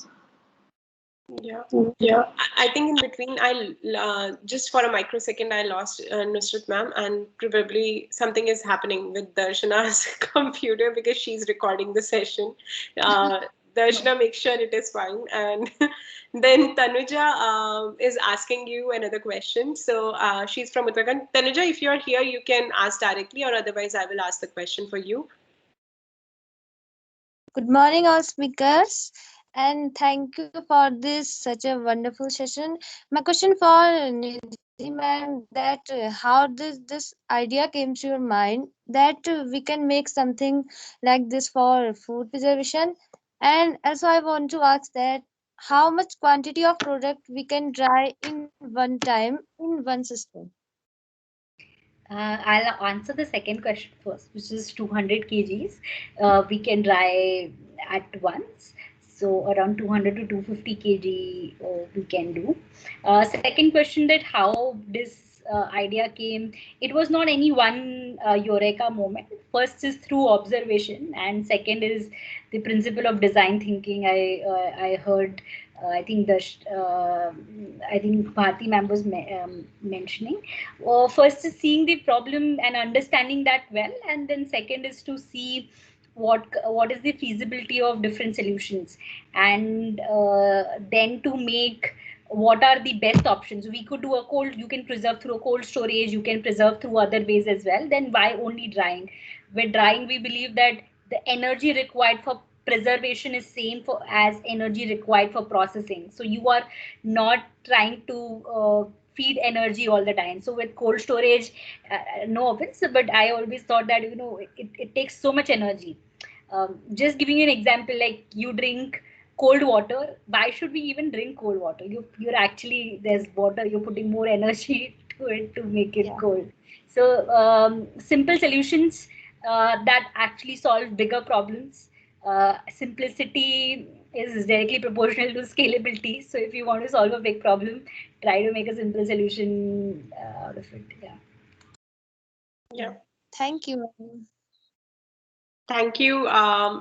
Thank you, Tanisha, for asking this question. She is also part of, she's from Berinag, and I think she's also part of the STEM champion project of VigyanShaala, and joined us in Kalpana Fellowship as well for more upskilling and knowing professional development and everything. So We have another question. We have actually a lot of questions, so probably like we will take questions for another 15 minutes. Is that fine with both of you? So, and then probably we will close the session and take rest of the questions through email, and probably would like to seek your answers on that.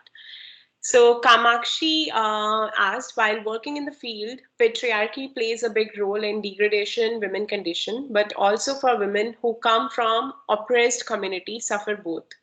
Patriarchy and casteism, like both the problems, how you promoted those women and how you supported them to come in front and lead.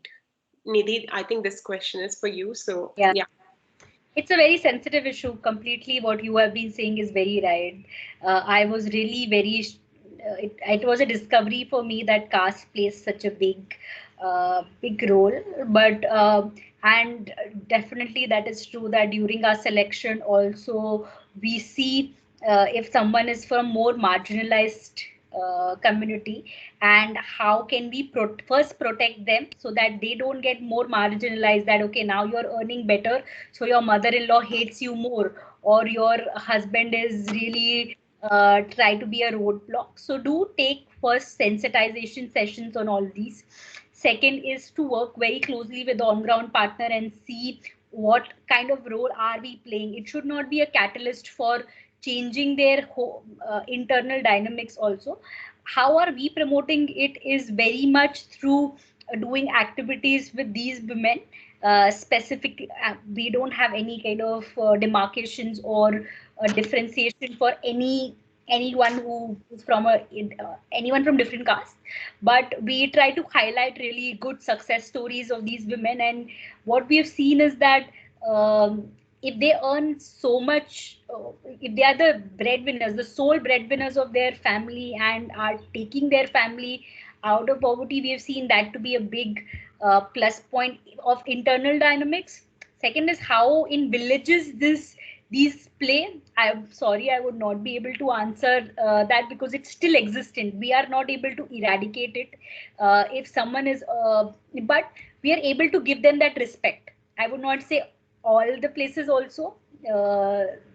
It's still prevalent. Caste is a big challenge, but their lifestyle, their standard of living is same. Their kids can now go to the same and can avail same kind of resources that a bit more privileged person in the village can. But in no way our solution directly is eradicating the differences in caste that is prevalent. I think that really takes time and would take really multiple interventions with multiple stakeholders, like with government, with villages. So that's behavioral and mindset change, and that's very limited from our end, those interventions. So sorry, I feel very irresponsible, but yeah, great question. And no, but you answered truthfully, and that requires the change from the ground level to system. Everything has to change. And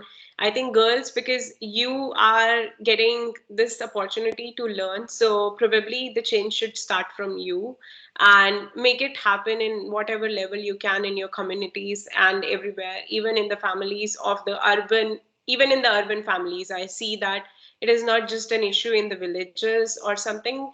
It is prevalent even in the cities. People like to get their daughter or somebody like son get married into their caste. They look for something in particular their caste, or even the jobs are treated as related to the caste. So better you start educating people. So that is the whole role of science communication later on, and the proper communication of everything in the society, which doesn't require any caste or any inhibition, for which you will get more training during our fellowship as we go into the another week of fellowship.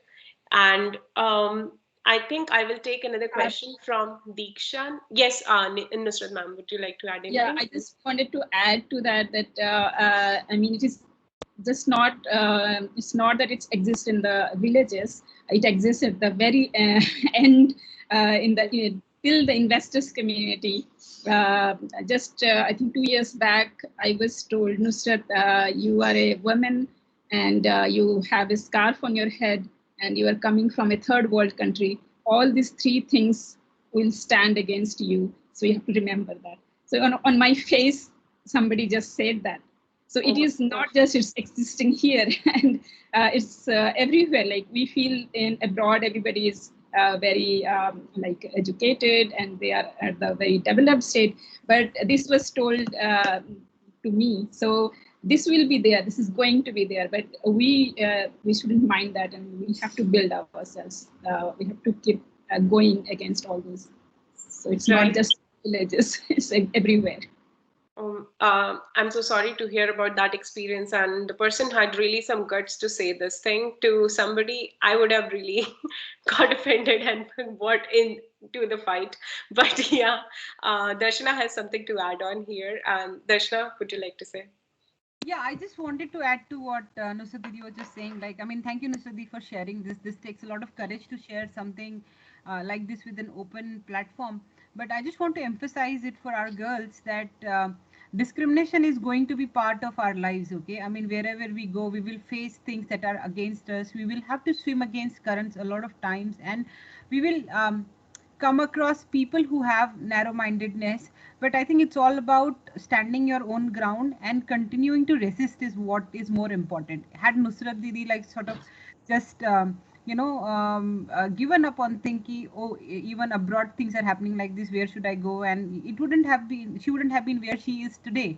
And I think the same thing when we are looking at Kalpana, we are trying to create this community, a safe space where not only women but men who want to help women accelerate their journeys are here to support. And you will always come across people who will say 10 things to deter you from what you are trying to do. But I think the key lies in being true to your your passion, and being true to your goals that you are deciding for yourself, and just continue to question. Like as Bharti just mentioned, in the next weeks we will talk about scientific methodology and thinking, and we have to question everything. Like, what if somebody says, oh, don't go and do prayer on a period day? Why not? Who stops you from doing that? And if like there are so many things that will challenge your understanding of the world. So don't just shun those questions. Be brave with those questions, ask those questions, and create the space that you want for yourself and other women or people who are marginalized otherwise in the society. If we don't ask questions, we won't create that space. So continue to ask those questions. And I just wanted to add this bit at the end. So thank you. And we have a question from Deeksha. She is our Kalpana Fellow from our first batch, and now she is volunteering with us in Kalpana 2.0 as an intern with VigyanShaala. And she is like a power pack girl. So Deeksha, please ask your question. Thank you, Bharti. I really liked today's session. Both the speakers were very good, very insightful, and I learned a lot. So I have two questions for one for each. For Dr. Nusrat. So you were talking about editing the genes out. So I was thinking about the ethical aspect of it. Like, will be the gene editing more popular in maybe say in 100 years, and what will be its consequences, because the people who are privileged can access it and can do so many things with it. And the second one is for Nidhi. I'm from Uttarakhand. I really feel the things you covered in your talk. And I was thinking about the work related accidents that happen on a field, or whenever someone is doing the work. I think in the USA they have like videos in the public forum for the people to see about every tool and everything, how to stay safe during work. And people here are not insured, and they cannot certainly afford very good hospitals. So what are your thoughts on it? Okay, I will just take the question that, yeah, I'm not really developing genome editing therapeutics. As I said, I'm just working towards to make it happen, to make it safer and better. Of course, those ethical questions would be there, and the safety and immunogenicity would remain a big question, and I don't know. I mean, I think tremendous development is happening in that area. So maybe at some point of time, we will be able to overcome the scientific challenges and technological challenges around genome editing therapeutics. But as a scientist, when I think about the, at least in terms of cancer therapy, like a patient gets hospitalized so many times, and the multiple hospitalization procedure itself is a pain. And if genome editing therapeutics, whenever it becomes possible, that will give just one hospitalization or maybe fewer hospitalization. That will be the, that's the hope, and that's the futuristic aspect of this, that the patient would be better just by editing one gene. But of course, we all know the controversy around CRISPR, the CRISPR baby that happened in China. So we have to take care of the ethical component, but technology is always for creating bigger impacts along with the ethical boundary. So as long as we keep that in mind, so I think human race would understand that even better as time goes, and they will use the technology for the good instead of doing the in the wrong side. But that will always go parallelly, I think. So we just have to be more responsible and use it for the good. And now I will take the question that she had for Nidhi. What are the challenges or work-related injuries? Yeah. For sure. Definitely. I was just trying to share something.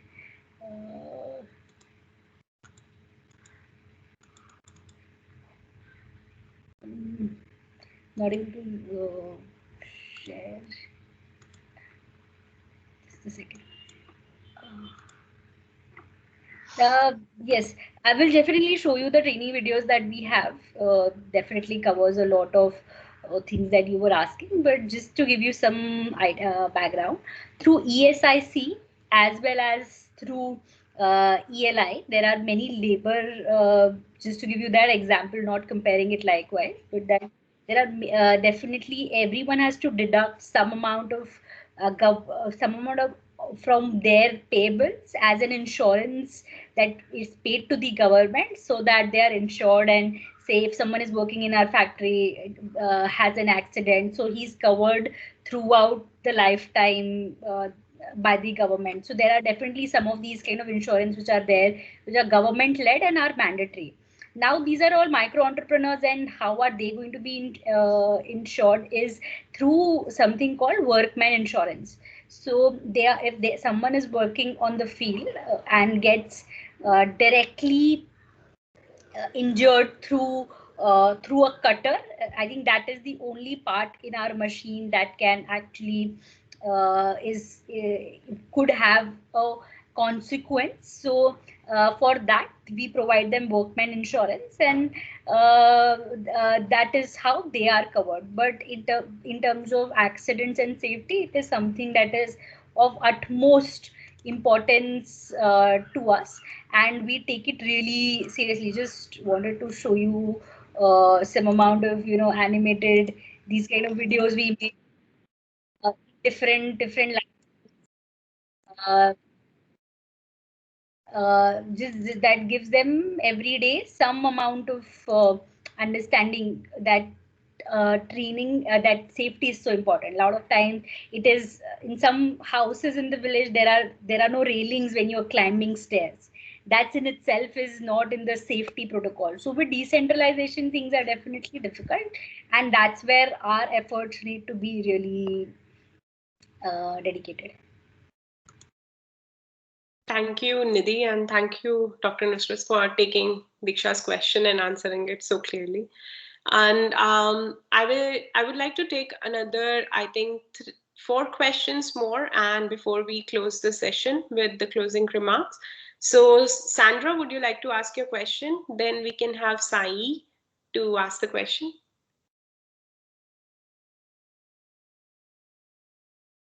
Sandra, if you are not here, I'm not sure she actually gave the question in the chat. So she wants to ask to Nidhi Recently, due to lack of income from agriculture, many farmers have dumped a huge number of tomatoes and other crops they have harvested. So, what else should be done to tackle such a problem?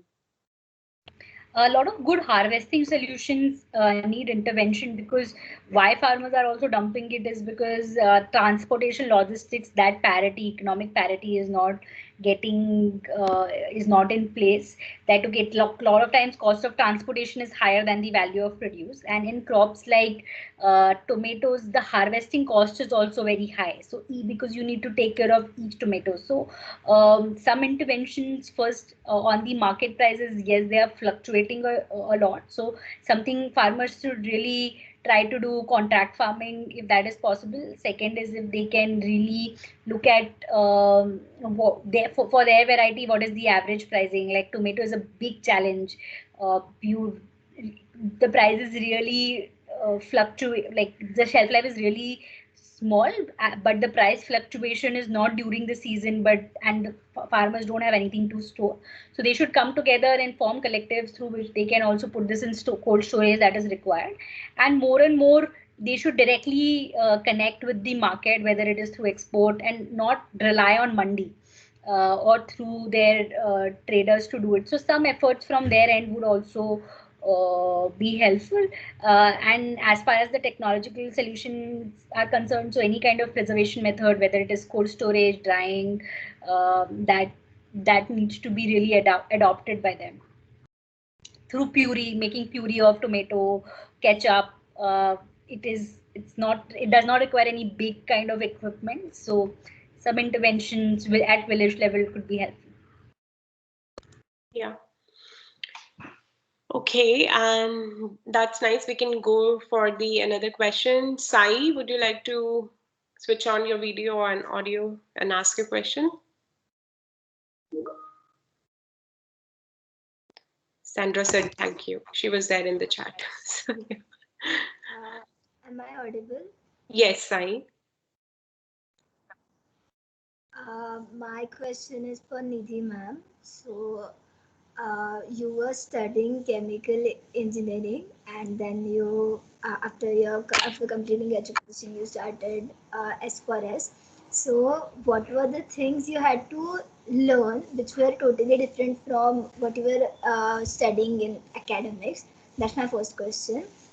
Second is, how was that journey of learning those aspects about the problem you're working? Because if you are solving anything related agriculture, we have to consider the economic aspects for agriculture, and then everything that considers that is related to the processes in harvesting and all the agricultural process. So how was that journey?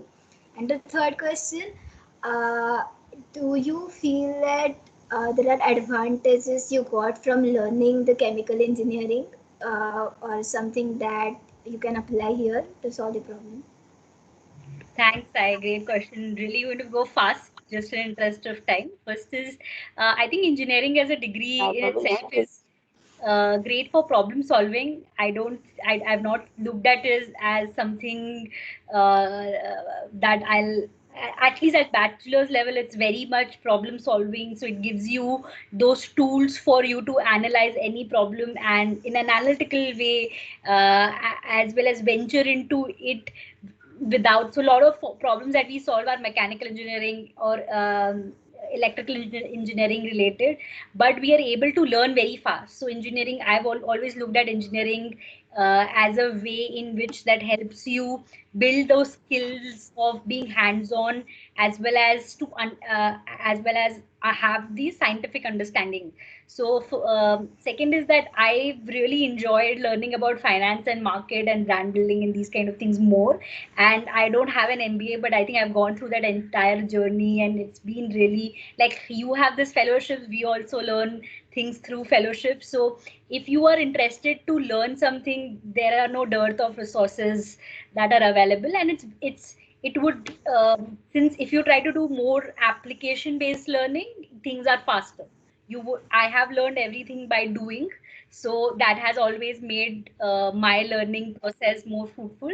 I'm grateful to my engineering degree because it provides me with at least some very basic foundations that are required on which things need to be built in, whether it is agri or, and I think right now in this how where we are headed, intersection of degree things are really going to be beautiful. So if you know science and you also know finance, and how you use both uh, and layer it in a way to find solutions, I think that's going to be the most wonderful thing, because there are so many things that are done individually. So individually there's so much done in agriculture, but combining agri financing technology all together in different layers is something that is going to make it to the next level. So yeah, all in all, this would be my. Thank you, ma'am. Thank you, Sai, for asking such a wonderful question. She really thinks a lot before putting her question, for sure. So, next question I will take to Nusrat ma'am. Sonam is asking, um, ma'am, we can treat cancer by making personalized vaccine. Does personalized vaccine has any disadvantage? I think not the personalized vaccine, probably the personalized treatment of medicine she's asking for. So, do you have any comment on that, Nusrat ma'am? Also, cancer vaccines, I haven't worked on that, so I'm not. Okay.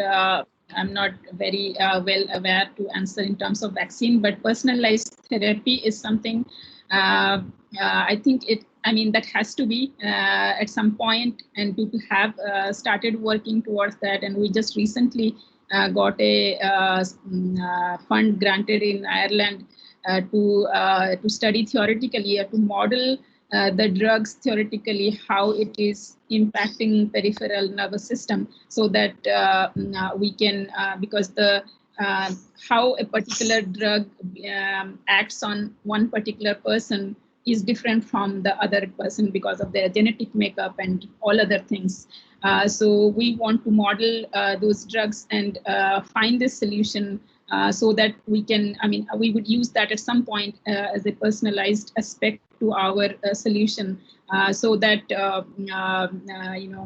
you can advise, or you can use that guidelines whether the same drug would be given to all patients, or maybe a particular person. It shouldn't be given to some people and it should be given to somebody else. So personalized concept definitely would improve, I would say, but we are still farther down the line to see that happening. But what I have seen in terms of like the targeted therapies, I'm like, everybody kept asking us that whether your molecule is targeted or not. Initially, it was not, and we're still working towards that. But what I observed from the analysis of the drugs that are available, the drugs, those are very targeted, like the antibody drug conjugates, like you all must be knowing Herceptin, which is a targeted therapy for breast cancer, HER2-positive breast cancer. But what I saw is all those targeted therapies are still very, very toxic. So what has targeted approach done? That is why my approach is we have to be targeted, but the most important thing is to reduce the dose. Why do we have to take 75 mg if 7.5 mg can work? So the loads of drugs that we are taking, the massive doses, that is one aspect that is causing the huge side effects. Because if that was not the case, then all the targeted therapies should be non-toxic, but none of them are non-toxic. They all still have the side effects. So a targeted approach should be there, but at the same time, the doses have to be reduced. That's my approach. Yeah.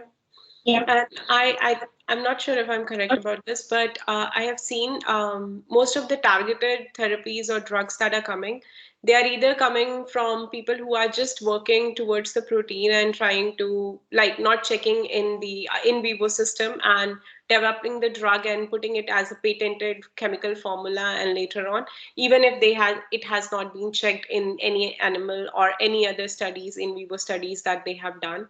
And these drugs, obviously, they work really good in chemical assays, but when they enter the system, they eventually become really toxic to really get into the whole system in the cell, or to really act upon it.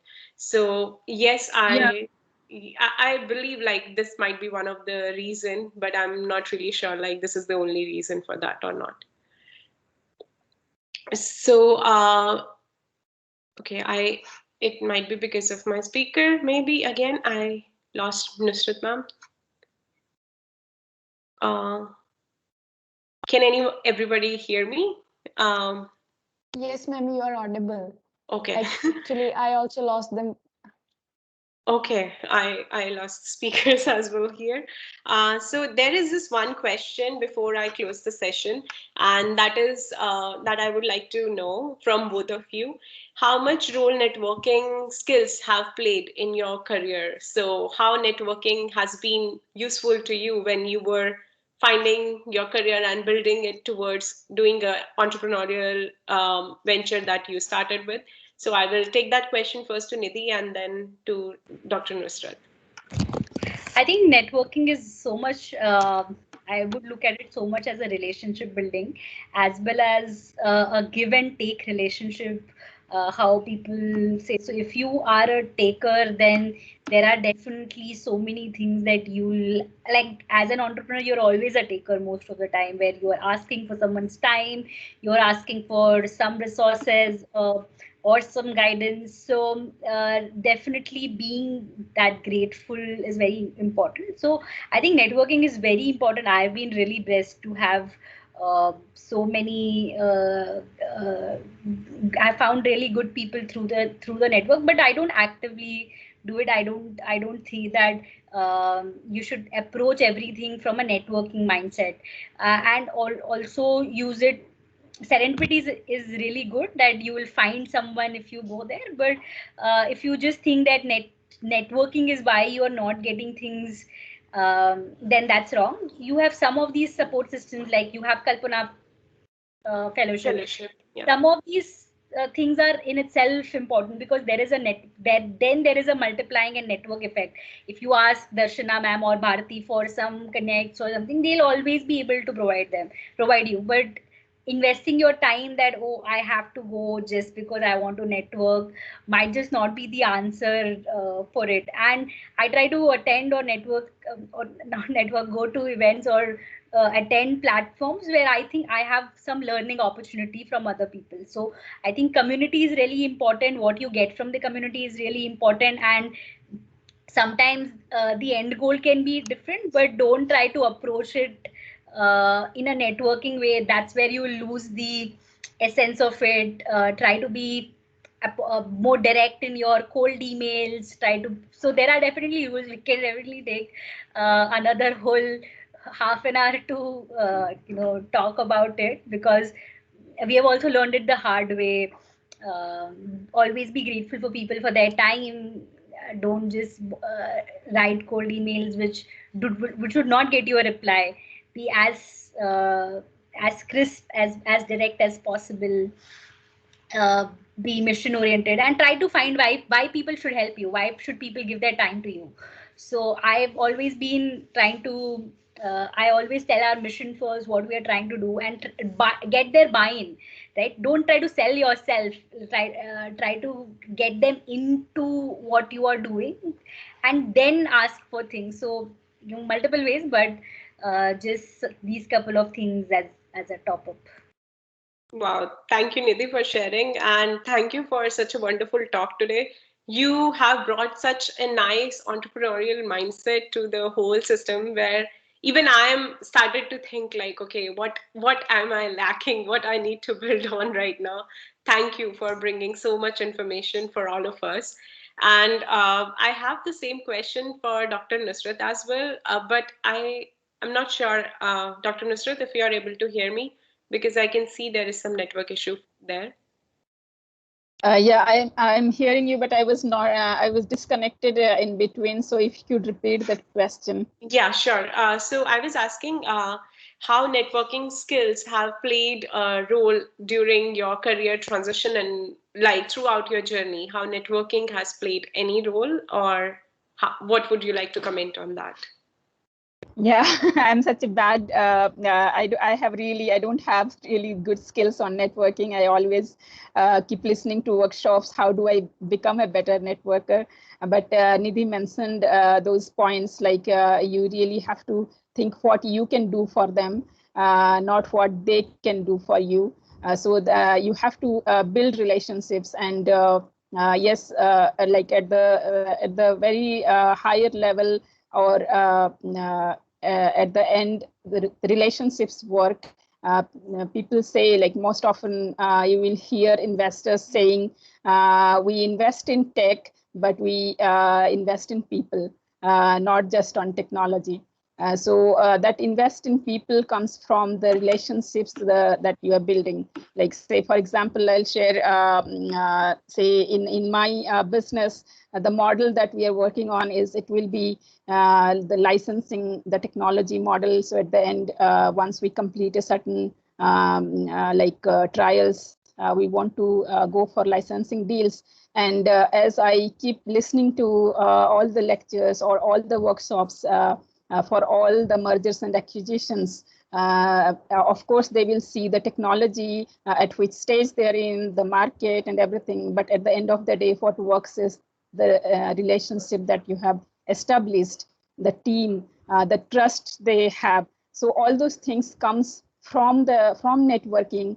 Like, say, I'm going to sell to X company. So you start talking to them right from the beginning. You start building a relationship. So networking plays a huge role there, and learning how to do that in a better way. But that's very important. That's what I would say. Definitely, ma'am. And our whole Kalpana community, the ecosystem, we are trying to build this community where we all can actually help each other later on, even in the network, when we extend this relationship with these girls in Kalpana Network, with our speakers, of course. So I would like to just say, like, those who are attending or joining as speakers as well in these sessions, we are trying to ask those speakers to be part of Kalpana Network so that these girls can reach out, because you are their first connection probably as a role model here. So if some possibility is there, I would request you both to join the Kalpana Network as well. And thank you so much for sharing such amazing like your story first of all, and what you are doing and with the social good. And we are actually seeing some messages in our WhatsApp group that is happening with the mentors. Students are saying, I feel like my goal doesn't have any social impact. I want to do more for the society, so I need to figure out my goal again. So if you can inspire and let them help them tinker a little, that is one milestone for us as well. So thank you for sharing such amazing journey that you had. Darshana, would you like to add anything before we close the session? I just wanted to say I love the take both from Nidhi and Nusrat Didi about networking. So as I like keep saying all the time, meaningful relationship building in a community is what Kalpana is all about, and lending that hand to some of the budding aspiring girls so that we are able to fix this leaky pipeline in STEM for women is something that we are striving towards. And thank you. Like, I hope our girls have taken some good insights about how to think in a more entrepreneurial way, and how to be bold about chasing your dreams. So yeah, I just wanted to say thank you to both of you for giving your time, and we are very grateful that you shared such, like, with such openness. And I think the girls are finding it quite relatable in that sense, like they see someone whom they can identify with. So I know one of our mentees, Diksha, she just mentioned to me, after listening to this talk, I feel like as if I'm talking to someone I have known for a long time. So that relatability in the role models is something that we want to emphasize. So thank you both of you for sharing your stories and your journeys and your passion so openly with us. So thanks again. No, thank you so much.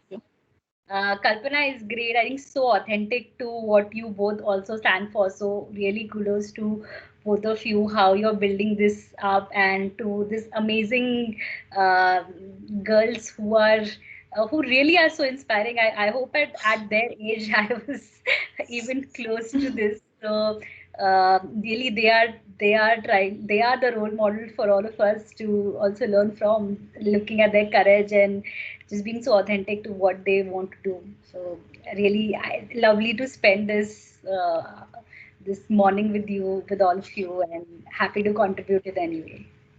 Yeah, that's what I would echo with Nidhi. Thank you so much for inviting us to share our journey. And it was lovely to interact with all these young girls. And it was very good to see that they all are thinking and they all are asking questions. And I was I don't think I have asked questions in all my life. So many, I was always hiding behind, I won't ask questions. I'll think so many things, but I would never ask. And that needs a courage, and I'm very happy to see that they have built that. And definitely Kalpana and VigyanShaala is creating that ecosystem for them, that safe environment for them, that they won't be just asked, just share what you are thinking. There is nothing right or wrong, and there is nobody to prejudice you, or and there is nobody to show some bias towards you. Just share what you think. So thank you so much for giving this opportunity, and I would be happy to remain connected. Feel free to reach out, any of you, whenever you need anything. If it is within my capacity, I would love to help. Thank you so much. Excellent. Thank you, Nusrat ma'am. Thank you, Nidhi, and thank you everyone for joining us today Bye-bye. for this wonderful session. Let's see more entrepreneurial ideas from you all for the social good. Good luck. Good luck to everyone. Bye-bye. Bye-bye.